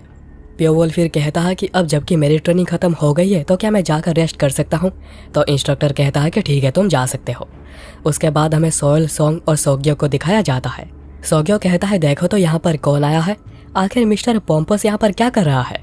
तो प्योवल कहता है कि तुमने फिर से अपना चेहरा बदल लिया सोग्यो। और प्योवल पूछता है कि क्या यह चेहरा योकोन का है, यानी यह उस लड़के का चेहरा है जिसका हाथ प्योवल ने तोड़ा था। सोग्यो कहता है कि योकोन की डेथ कुछ समय पहले ही हुई है, तो मैं उसका चेहरा यूज कर रहा हूँ। तो प्योवल कहता है कि अगर तुम ऐसे अपना चेहरा बदलते रहोगे तो तुम किसी दिन अपना रियल चेहरा ही भूल जाओगे। तो सोग्यो कहता है कि इससे क्या ही फर्क पड़ता है, हम तो इस जगह से कभी बाहर ही नहीं जा सकते। प्योवल ये सुनकर कुछ सोचने लगता है, तो सोग्यो पूछता है कि आखिर वो क्या सोच रहा है। तो सोयल फिर कहती है कि खाने की क्वालिटी धीरे धीरे करके काफ़ी ज़्यादा इम्प्रूव हुई है और होती जा रही है, और सोयल के हिसाब से उन्हें जल्दी एक मिशन दे दिया जाएगा। उसके बाद हमें फर्स्ट सोर्ड को दिखाया जाता है जो कि अपना मास्क निकाल कर बैठे हुए थे, और इनका रियल नेम है लिम। लिम सोच रहे होते हैं कि हम लोगों ने आखिरी 6 सालों में 300 में से बस 30 को ही असैसिन बना पाए हैं। लिम ये भी सोच रहे थे कि जबकि जियांगू एक ऐसी जगह है जहाँ पर अगर तुम नहीं मारोगे तो तुम मारे जाओगे, तो ये सब कुछ करना काफ़ी ज़्यादा ज़रूरी है। और वो ये भी कहते हैं कि वो जब इन बच्चों के उम्र के थे तो वो इन लोगों से बहुत ही ज़्यादा कमज़ोर थे। और वो ये भी कह रहे थे कि मेरी डेथ भी जल्दी हो जाएगी, और वो कुछ ज़्यादा भावुक हो रहे थे। तभी सेकंड एंड थर्ड सोर्ड आते हैं, और थर्ड सोर्ड कहते हैं कि आखिर आपने अपना मास्क क्यों निकाला हुआ है। तो लिम कहते हैं कि मेरा दम घुट रहा था उस मास्क के अंदर। क्या तुम्हें नहीं लगता है कि 6 साल बहुत ज़्यादा होते हैं? तुम भी चाहो तो अपना मास्क निकाल सकते हो। सेकंड एंड थर्ड सोर्ड ये सुनकर एक दूसरे की ओर देखते हैं और फिर अपना अपना मास्क निकाल देते हैं, और हमें पता चलता है कि सेकंड सोर्ड का नाम है सीन हाइंग और थर्ड सोर्ड का नाम है सेंग इल्सिन। उसके बाद दोनों आकर लिम को जॉइन करते हैं, और लिम कहते हैं कि ऐसे समय पर अल्कोहल सबसे अच्छी ड्रिंक होती है, पर यहाँ पर अल्कोहल बिल्कुल भी नहीं है। सैंग विल्सन कहते हैं कि जब हम लोग यहाँ से बाहर चले जाएंगे तो हम जितनी मर्जी हो सके उतना पी सकते हैं और ऐसे भी हम लोग जल्दी यहाँ से निकल जाएंगे। तो सैनहाइन कहते हैं कि ऑलमोस्ट हमें यहाँ पर 7 साल होने को आए हैं। अगर बाहर कोई प्रॉब्लम नहीं हुई तो बच्चों को डायरेक्ट ही असैसिनेशन के लिए भेज दिया जाएगा और हम सबको इससे छुटकारा मिल जाएगा। लिम फिर कहते हैं कि अभी बच्चे कैसे कर रहे हैं। तो सैनहाइन कहते हैं कि उन्होंने हमारे एक्सपेक्टेशन से बहुत ही ज़्यादा बेहतर किया है। कुछ बच्चे तो इंस्ट्रक्टर से भी कुछ ज़्यादा ही पावरफुल हो चुके हैं और उनके कंट्रोल से बाहर जा चुके हैं, तो उन्हें बस एक ही बार यूज़ करके फेंक देना एक वेस्ट होगा। लिम कहते हैं कि हमारे पास और कोई चॉइस भी नहीं है, रिक्वेस्टर का यही एक कंडीशन है। और फिर वो कहते हैं कि अभी समय आ गया फाइनल स्टेज को शुरू करने का, और वो टेबल पर कुछ बुक्स को रखते हैं और उसके बाद एक सीन कट होता है और सभी बच्चों को इकट्ठा किया जाता है और सभी बच्चों के सामने उन्हीं 3 बुक्स को रखा गया था। लिम कहते हैं कि तुम में से 3 लोगों को ये मार्शल आर्ट टेक्निक सीखनी पड़ेगी और बाकी जो 27 बचेंगे उनका काम होगा उन तीनों को मारना जिन्होंने मार्शल आर्ट टेक्निक सीखी होगी। यह बात सुनते ही सारे बच्चे घबराने लगते हैं। क्या वो हमें फिर से एक दूसरे को मारने को कह रहे हैं? मुझे बिलीव ही नहीं हो रहा है कि वो इसे ऐसे खत्म करना चाहते हैं। लिम कहते हैं कि यह है तुम लोगों की फाइनल ट्रेनिंग। जब तुम लोग ये ट्रेनिंग पूरा कर लोगे हम तुम्हें और फोर्स नहीं करेंगे जब तक तुम इस जगह को छोड़ नहीं देते। सभी सोचने लगते हैं कि क्या वो सच में सच कह रहे हैं, वो हमें यहाँ से जाने देंगे। सोयल सोच रही थी कि क्या वो कहना चाह रहे हैं कि हम में से 27 लोग रेस्ट कर सकते हैं जब तक हम लोग यहाँ से नहीं निकलते, अगर हम लोगों ने यहाँ पर 3 लोगों की कुर्बानी दे दी। पर प्योवल वहीं पर सोच रहा है कि वो हमारे सामने एक और चारा फेंक रहे हैं। जो भी लोग ये मार्शल आर्ट्स को सीखेंगे वो सभी लोगों का टारगेट बन जाएंगे और ये मार्शल आर्ट्स शायद वही मार्शल आर्ट्स होंगे जो कि हमारा असैसिनेशन टारगेट ने सीखी होगी और ये शायद एक और ही लेवल पर होगी जो भी हम लोगों ने अभी तक सीखी है। तो लगता है कि मैं यहाँ पर लालची होते जा रहा हूँ। और प्योवल फिर अपना हाथ खड़ा करता है और कहता है कि मैं इसे सीखूंगा। सोयल कहती है कि क्या तुम यहाँ पर खुद ही बलि का बकरा बनना चाहते हो?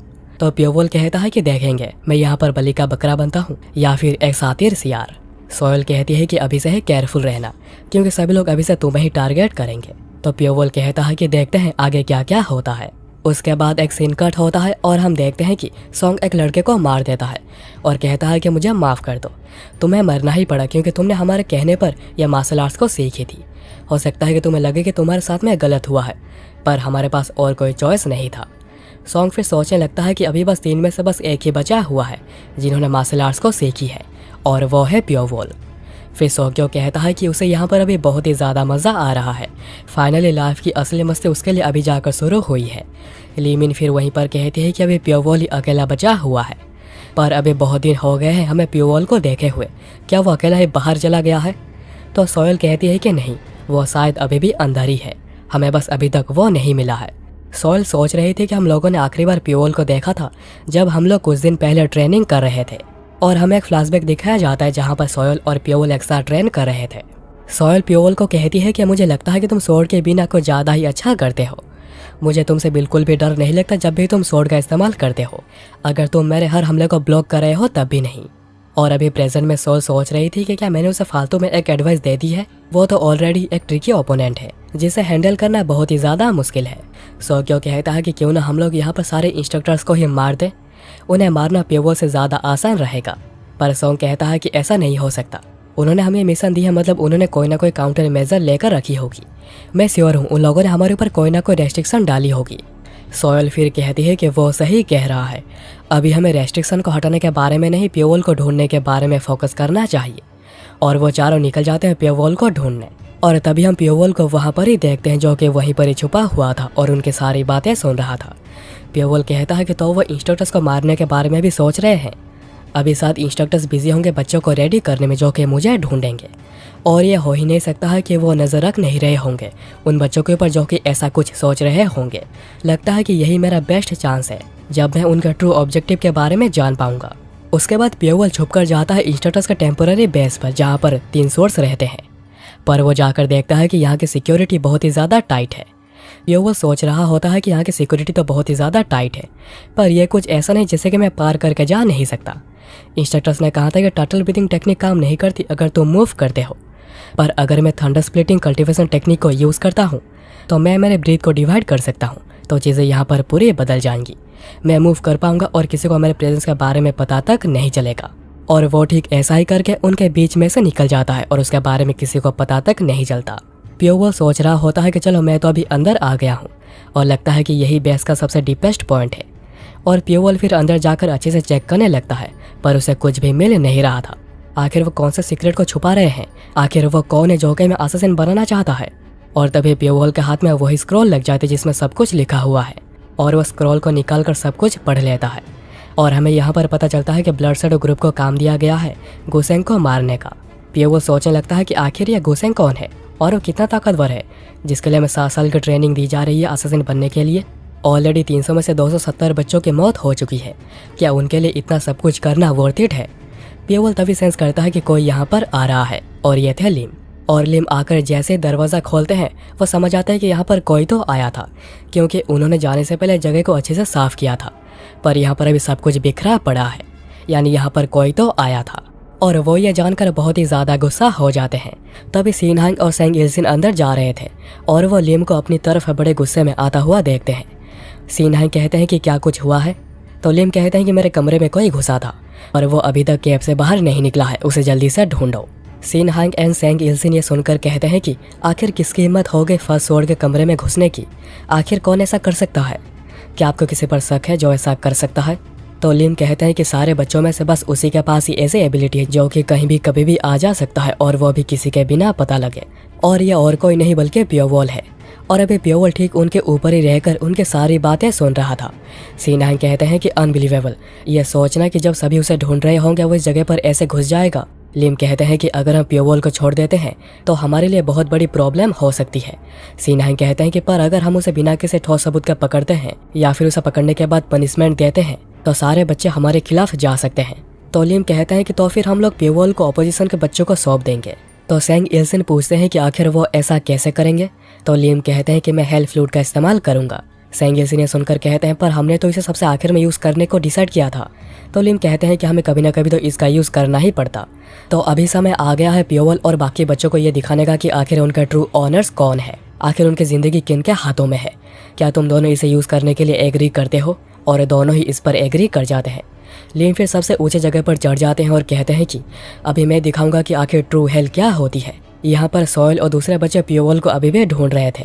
सोयल कहती है कि आखिर वो कहाँ पर जाकर छुपा हुआ है। कुछ बच्चे तो इससे बहुत ही ज़्यादा गुस्सा भी हो गए थे। सोयल सोच रही थी जो बच्चे कह रहे थे कि उनके पास बहुत अच्छी ट्रैकिंग एबिलिटी है, उन्हें भी पियोवॉल का एक सिंगल ट्रेस तक नहीं मिला है।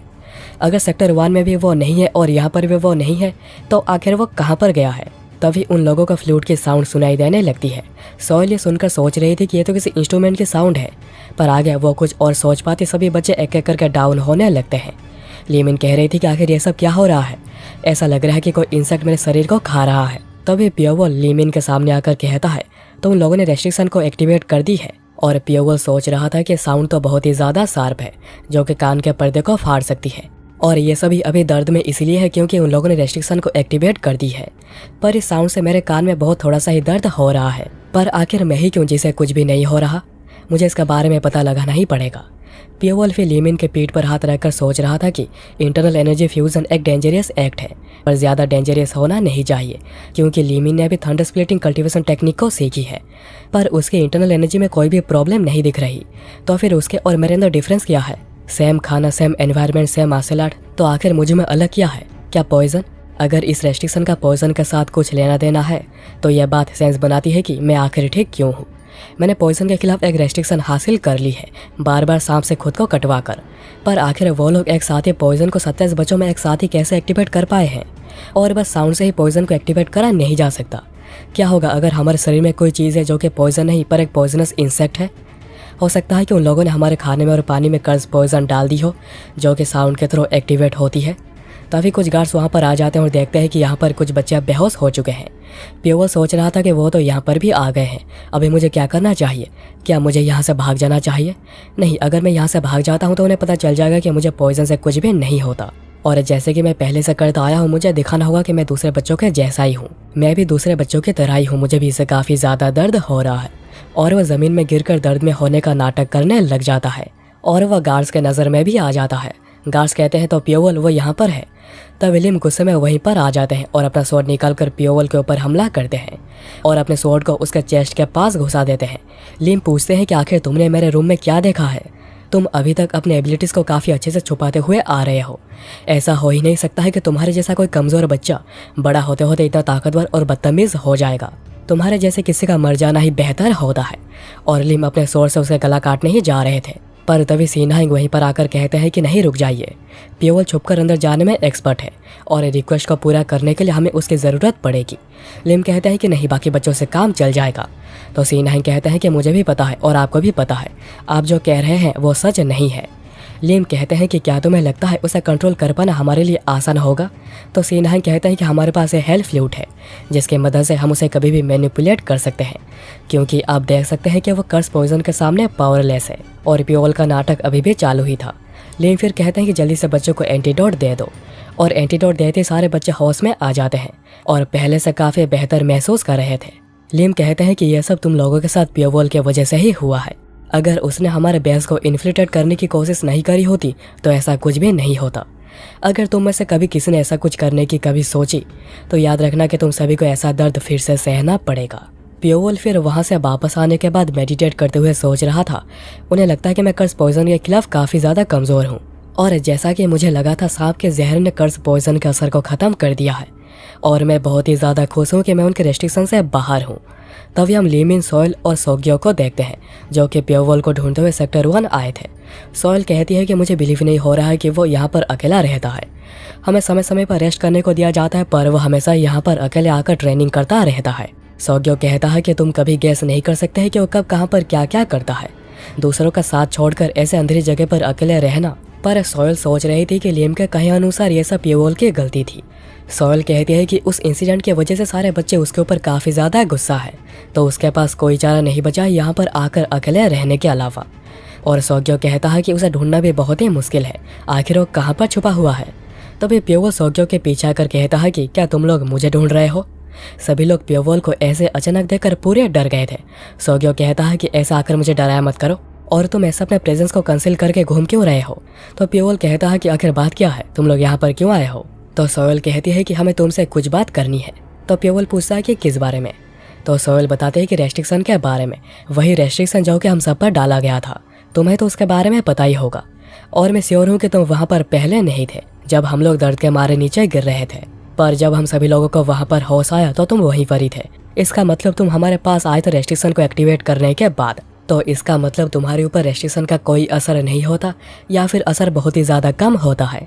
लीमिन तभी कहते हैं कि जब मैं दर्द के मारे बेहोश हो रही थी मैं उसे कुछ समय तक सह पाई थी, क्योंकि किसी ने मेरे अंदर इंटरनल एनर्जी को इंजेक्ट करी थी। क्या वो तुम थे पियोवल? सोयल कहते हैं कि तुम्हें इसके बारे में सब कुछ पता है, क्यों है ना, जिससे कि हम सभी बंधे हुए हैं। पियोवल कहता है कि हाँ मुझे पता है, मुझे एग्जैक्टली पता है कि आखिर उन लोगों ने हमारे पर कौन सी रेस्ट्रिक्शन डाली है। तो सोयल कहती है कि जल्दी से बताओ कि वो क्या है। तो पियोवल कहता है कि पर मैं क्यों बताऊँ, आखिर तुम्हें ये सब बताने से मेरा क्या फ़ायदा होगा? सोग्यो ये सुनकर गुस्सा करता है और कहता है कि क्या तुम अपने कॉमरेड्स को ऐसे ट्रीट करोगे? तो पियोवल कहता है कि कॉमरेड्स कभी एक दूसरे का पीछा नहीं करते इतने एक्साइटेड होकर उन्हें मारने के लिए।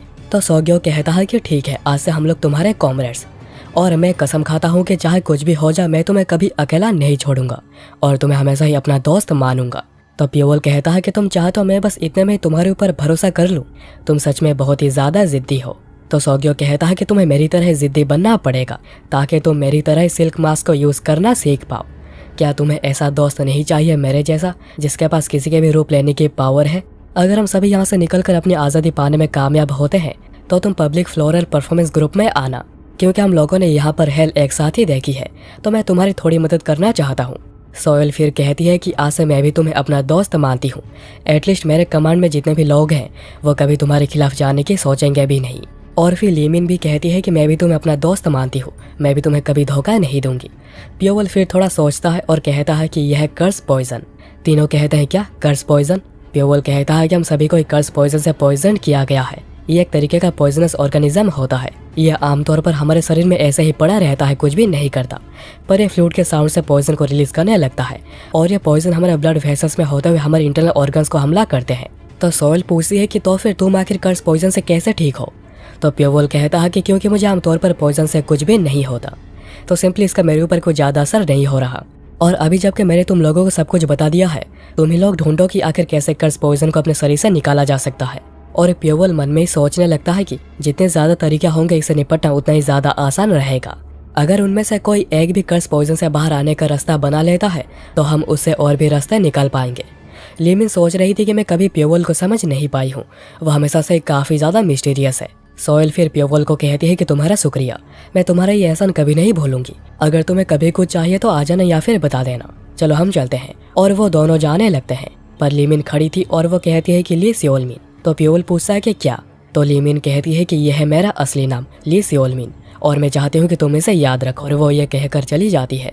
प्योवल समझ नहीं पाता कि आखिर लीमिन उसे ये सब क्यों कह रही है। उसके बाद एक सीन कट होता है और हम देखते हैं कि लिम सभी बच्चों को इकट्ठा कर कहते हैं कि आज हम सभी लोग इस कैब से बाहर निकल जाएंगे। और बच्चे ये सुनकर बहुत ही ज्यादा खुश हो जाते हैं कि फाइनली आज हम लोग यहाँ से बाहर निकल पाएंगे। लिम फिर सोयल को कहते हैं कि सोयल, हम इंस्ट्रक्टर्स के बाहर जाने के बाद तुम सभी बच्चों को लीड करते हुए बाहर लेकर आओगी। उसके बाद उनके लिए ऊपर से एक बड़े बकेट को लाया जाता है जिस पर लिम और बाकी सब ऊपर आएंगे। लिम उस पर चढ़ते हुए सोच रहे थे कि पता नहीं आखिर उनमें से कितने लोग सरवाइव कर पाएंगे। यह बच्चे काफी ज्यादा स्ट्रॉन्ग है, पर उनका सामना एक ऐसा मार्शल आर्टिस्ट से होना है जिसके पास जियांगू की सबसे ज्यादा टैलेंट है और इस वजह से उन्हें सरवाइव करने में बहुत ही ज्यादा प्रॉब्लम होगी। पर उन्हें क्या होता है उससे मुझे क्या, मेरा रोल यहाँ पर खत्म हो गया है और मैं बाहर जाने के बाद रिटायर होना चाहता हूँ। उसके बाद मेरी ये असैसिनेशन की लाइफ खत्म हो जाएगी। और इंस्ट्रक्टर्स को ऊपर जाता हुआ देखकर बच्चे बहुत ही ज्यादा एक्साइटेड हो जाते हैं और सोच रहे होते हैं कि फाइनली आज हम लोग बाहर सच में ही जाएंगे। सोयल फिर सभी को कहती है कि जबकि बास्केट बहुत बड़ा नहीं है तो हम लोग सभी एक साथ इसमें नहीं आ सकते, तो हम लोग 2 बारी में जाएंगे। प्योवल सोच रहा था कि क्या हम सच में यहाँ से बाहर जाएंगे और वो ये कहकर कुछ सोचने लग जाता है।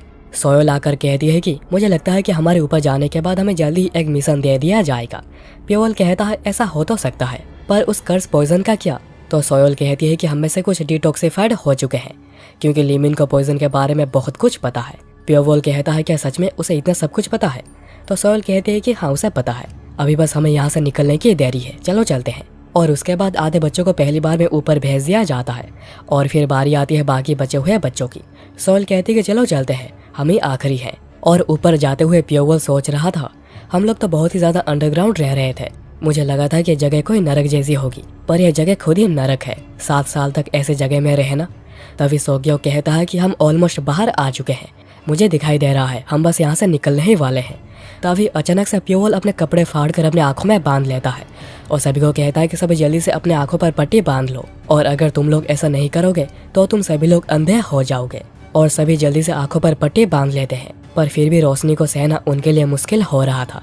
सूरज की रोशनी बहुत ही ज्यादा स्ट्रॉन्ग है जिससे कि उनके आंखों में दर्द हो रहा था। उसके बाद सभी बाहर आ जाते हैं, पर अभी भी उन्होंने अपनी आंखें ढकी हुई थी। तभी उनके पास एक आदमी आकर कहता है कि लगता है हम लोगों ने यहाँ पर कुछ काम के बच्चों को भी ट्रेनिंग दी है।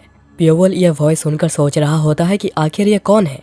वो आदमी फिर कहता है कि मैं श्योर हूँ जिन्होंने हमसे रिक्वेस्ट करी है वो बहुत ही ज़्यादा खुश होंगे। प्योवल सोच रहा था कि उनके वॉइस सुनकर ऐसा लग रहा है कि उनके अंदर इमोशन नाम की कोई चीज़ नहीं है और मैं उनके बातों से इतना तो एज्यूम कर सकता हूँ कि वो यहाँ पर किसी बड़े पोजीशन पर है और हो सकता है कि यह आदमी ब्लड शेडो ग्रुप का कैप्टन हो। और ये आदमी सच में ब्लड शेडो ग्रुप का कैप्टन ही निकलता है। गो जुयांग। जुयांग कहता है कि उन सभी को कैरेज में डालकर क्लियर विंग मैनर में लेकर जाओ और उन्हें बाहरी दुनिया से एक्लेमेटाइज करो। उसके बाद ऐसा ही किया जाता है, पर प्योवल सोच रहा था कि मैंने तुम्हारे वॉइस को याद कर लिया है। उसके बाद उन सभी को एक क्लियर विंग मैनर में लेकर जाया जाता है और बताया जाता है कि तुम सब यहाँ पर ही रहकर बाहरी दुनिया से एक्लेमेटाइज करोगे और तुम बाहर हो इसलिए अपने गार्ड्स को डाउन बिल्कुल भी मत करना। प्योवल फिर कहता है कि जबकि हम लोग अभी बाहर हैं, मैं जाकर नहाकर आता हूँ। सोग्यो कहता है कि पर तुम नहाओगे कहाँ पर? तो प्योवल दिखाता है कि यहाँ पर एक कुआं है। प्योवल फिर बाहर जाकर उस कुएं के पानी से नहाता है और बाहर ही लेटकर सोच रहा था ये चांद की रोशनी, ये हवा, ये ताज़ा पानी कितना अच्छा लग रहा है। और हम लोग फाइनली बाहर आ गए हैं। उसके बाद अगले दिन बच्चे बाहर मस्ती करने लगते हैं और सभी बहुत ही ज़्यादा खुश थे और प्योवल एक पेड़ के नीचे बैठकर ये सब देख रहा था। बच्चे यहाँ पर बाहर आने के बाद बहुत ही ज़्यादा खुश थे क्योंकि उन्हें लगा नहीं था कि वो यहाँ पर फिर से बाहर आ पाएंगे और इस नेचर को फिर से देख पाएंगे। उसके बाद प्योवल के पास एक आदमी आकर उसे 2 डैगर देता है और कहता है कि तुम्हें ये हथियार दिए जा रहे हैं, इन्हें संभाल कर रखना, तुम जल्द ही इनका इस्तेमाल करोगे। उसके बाद हमें ग्रेट मून पैलेस को दिखाया जाता है और पैलेस के अंदर जुयांग लिम के साथ बैठे हुए थे। जुयांग कहता है कि आपके इस हार्डवर्क के लिए आपका शुक्रिया। तो लिम कहते हैं कि मैंने बस वही किया है जो कि मुझे करना चाहिए था। तो जुयांग कहता है कि हमारा ग्रुप और भी ज़्यादा प्रॉस्पर कर पा रहा है और उसका रीज़न है आप जैसे लोगों के सेक्रीफाइसेस, और मैं श्योर नहीं हूँ कि आखिर मैं कैसे आपका ये एहसान चुकाऊंगा। तो लिम कहते हैं कि मैंने कोई एहसान नहीं किया है, मैं ऑलरेडी मर चुका होता अगर फॉर्मर हेड ना होते। जुयांग कहता है कि आपको जो करना चाहिए था आप कर चुके हैं, अब आप जाकर रेस्ट कर सकते हैं। तो लिम पूछते हैं कि क्या आप मेरे रिटायरमेंट को एक्सेप्ट कर रहे हैं? तो जुयांग कहता है कि मैंने इसे तैयार किया है ताकि बस आपने सेकंड एंड थर्ड स्वॉर्ड भी रिटायर हो सके। और लीम इससे बहुत ही ज़्यादा खुश हो जाते हैं और जुयांग को थैंक्स कहते हैं। जुयांग फिर कहता है कि कोई बात नहीं, आपने अपना सब कुछ ब्लड शैडो ग्रुप को दे दिया है तो मैं इतना तो कर ही सकता हूँ। लीम उसके बाद कहते हैं कि वो बच्चे सच में बहुत ही ज़्यादा टैलेंटेड है तो उन्हें एक बार यूज़ करके फेंक देना मतलब ये वेस्ट ही होगा। जुयांग कहते हैं कि मुझे भी यह बात पता है, ऐसे टैलेंट्स को ऐसे फेंक देना काफ़ी शर्म की बात है, पर हम कुछ भी कर नहीं सकते। उनका और हमारा रिश्ता यहीं पर ही ख़त्म होता है। लीम उसके बाद पूछते हैं कि क्या आपको पता चला है आखिर हमसे ये रिक्वेस्ट किसने करी है। तो जुयांग कहता है कि मुझे नहीं पता है और आपको भी अपनी लाइन क्रॉस करनी नहीं चाहिए अगर आप इस बिजनेस में रहना चाहते हैं। हमारे पास कोई रीज़न नहीं है आगे जाकर ये जानने की कोशिश करने की कि आखिर ये लोग कौन है। हमें 5 लाख गोल्ड यंग दिए जा रहे हैं तो हम लोग कुछ भी करेंगे। और जब तक ब्लड शैडो ग्रुप जियांगो के ग्रेटेस्ट असैसिन ग्रुप दी 100 रेथ यूनियन के बराबरी नहीं कर लेता, जितना केयरफुल हो सके उतना केयरफुल रहना। पर पता नहीं है कि वो भी पॉसिबल हो भी पाएगा या नहीं। पर अगर हम इस रिक्वेस्ट को पूरा करने में कामयाब होते हैं तो ब्लड शैडो ग्रुप बहुत ही ज़्यादा आगे जाएगी। और हम लोगों ने जैसे ही ये कर लिया, दी 100 रेथ यूनियन तक पहुंचना और इम्पॉसिबल नहीं रहेगा। फिर हमें प्योवोल को दिखाया जाता है जो कि डैगर को हाथ में लेकर कुछ सोच रहा था। सोग्यो कहता है कि आखिर तुम इतना क्या सोच रहे हो, जब मिशन पर जाने के बाद आई तुम इतना डर क्यों रहे हो। तो प्योवोल कहता है कि हाँ तुम सही कह रहे हो, मुझे थोड़ा बहुत डर तो लग ही रहा है। तो सोग्यो कहता है कि कितना झूठ कहोगे तुम और डर रहे हो, मैं श्योर हूँ दूसरे ये बात सुनकर हंसेंगे। पर प्योवोल कहता है कि तुम्हारी बातें सुनकर ऐसा लग रहा है कि तुम्हें डर लग रहा है क्योंकि तुम आमतौर पर कभी इतना बात नहीं करते। सोग्यो कहता है कि क्या कहा मैं और डर रहा हूँ, मुझे तो कुछ नहीं, मैं बस चाहता हूँ कि मुझे जल्दी से मिशन में भेजा जाए क्योंकि मैंने 7 साल तक जो कुछ भी सहा है उसका मज़ा किसी का सर काटने के बाद ही आएगा, उसका मज़ा किसी का सर काटने के बाद ही जाकर आएगा। फिर गार्ड्स उन्हें कहते हैं कि तुम सभी को जो हथियार दिए गए थे उन्हें लेकर बाहर आओ, तुम सभी अभी छुपते छुपाते हुए कहीं पर जाओगे। उसके बाद हम जंगल में फोर्थ स्वॉर्ड को दिखाया जाता है जो कि आगे जा रहा था और सभी उसके पीछे पीछे आ रहे थे। फोर्थ स्वॉर्ड सोच रहे थे कि सभी मुझे काफ़ी अच्छे से फॉलो कर रहे हैं बिना पिछड़े। लगता है कि सीनियर ब्रदर्स ने उन्हें काफ़ी ज़्यादा अच्छी ट्रेनिंग दी है, ये बच्चे हमारे रेगुलर मेंबर्स की भी बराबरी कर रहे हैं। उसके बाद फोर्थ स्वॉर्ड एक किनारे पर आकर रुक जाते हैं और वो कहते हैं कि सभी खुद को यहाँ पर छुपा लो, और वो ये कहते हैं सभी एक झटके में गायब हो जाते हैं। फोर्थ स्वॉर्ड कहते हैं कि तुम सभी का ही ऑब्जेक्टिव इस माउंटेन में है, अगर तुम सभी लोग मेरे बातों पर अच्छे से ध्यान देते हो तो तुम लोग यह काम बिल्कुल आसानी से कर पाओगे और तुम लोगों को आगे जाकर एक मैनर दिखाई देगा और ये बिल्कुल वैसा ही मैनर होगा जिसमें तुम लोग रह रहे थे, और उसी मैनर के अंदर तुम्हें एक बिल्डिंग मिलेगी और उसी बिल्डिंग के अंदर वही आदमी रह रहा होगा जो कि तुम्हारा टारगेट है, पर वो घर मैनर के एकदम किनारे पर है। सभी सोच रहे होते हैं कि हम लोगों ने वहाँ तक जाने का रास्ता याद कर लिया है, पर आखिर कौन है वहाँ पर जिसकी वजह से हमें 7 साल की ट्रेनिंग दी गई है। प्योवल सोच रहा था कि तो गुसेंग वहाँ पर रहता है। तभी सीन कट होता है और हमें एक लड़की को दिखाया जाता है जो कि फूलों को देख रही होती है और इस लड़की का नाम है सियोलरेन। तभी एक ओल्ड वुमेन आकर कहती है कि तुम फिर से यहाँ पर अकेली आई हो और यह है एमए सेक्ट के लीडर एबेस ऑफ 9 कैलामिटीज, और सियोलरेन उन्हीं की सबसे यंगेस्ट डिसिपल है। और ये जो एमए सेक्ट है यह पूरे लड़कियों का ग्रुप है और एबेस एक नंस की ग्रुप की हेड और एक पूरे फीमेल ग्रुप के लीडर को कहा जाता है। सियोलरेन फिर कहती है कि मुझे माफ़ कर दीजिए, मैं बाहर आ गई थी क्योंकि बाहर हवा काफ़ी अच्छी दे रही थी। लीडर कहते हैं कि तो तुम हमेशा की तरह फिर से सेंटिमेंटल हो रही हो, क्या तुम अभी भी मेरे ऊपर गुस्सा हो। तो सियोलरेन कहती है कि ऐसी बात नहीं है, मुझे बस अंदर अच्छा नहीं लग रहा था क्योंकि मेरी ज़िंदगी इसी वजह से ऑन दी लाइन आ चुकी है। मुझे काफ़ी खुशी होती अगर आप मुझे कभी यहाँ पर नहीं लाती। तो लीडर कहते हैं कि तुम कुछ ज़्यादा ही ऊंची आवाज़ में बात कर रही हो, तुम शायद भूल गई हो कि तुम्हें यहाँ पर कौन लेकर आया था जब तुम रास्ते में भीख मांग रही थी। किसने तुम्हें यहाँ पर खाने को दिया था, रहने को दिया था, मार्शल आर्ट सिखाई थी, जिसकी वजह से आज तुम ये बन पाई हो, और इस सब के बाद तुम ऐसा बात कर रही हो। तो सियोलरेन कहते हैं कि वेल ये बस एक थॉट है, कोई डाउट ही नहीं है कि एक डिसिपल उसका मास्टर के विल को ही फॉलो करती है।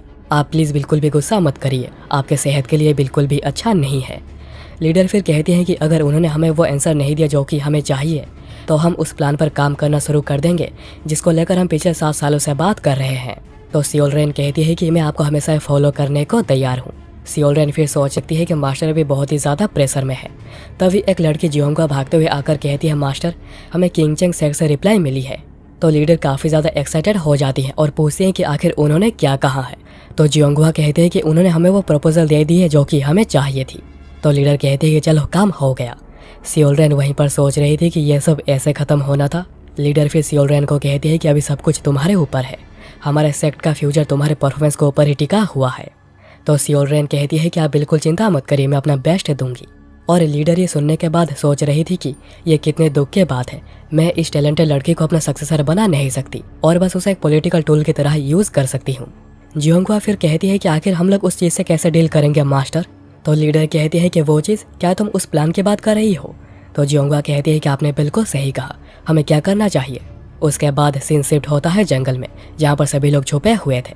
पियोवल सोच रहा होता है कि आखिर कितना समय पास हो गया है, क्या अभी ऑलरेडी सुबह हो गई है और असैसिनेशन का काम रात को किया जाएगा। तो हमारे पास अभी कुछ समय बचा हुआ है और ऐसे भी मैं अंधेरे में ज़्यादा बेहतर हूँ ना कि उजाले में। और अच्छी बात यह है कि मैं यहाँ पर ऐसे खड़े रहकर रेस्ट कर सकता हूँ। उसके बाद अचानक ही जंगल में एक बहुत तेज शोर होता है और पियोवल इस शोर से पूरा अलर्ट हो गया था और सोच रहा था कि यहाँ पर कुछ तो गलत हुआ है और उसके अंदर काफ़ी बैड फीलिंग हो रही थी। और तभी पियोवल देखता है कि एक बच्चा जो कि उसके पास से छुपा हुआ था, उसके ऊपर किसने स्पीयर मारा है और ये देखकर पियोवल पूरा शॉक रह गया था। और ये एपिसोड यहीं पर ही खत्म हो जाती है।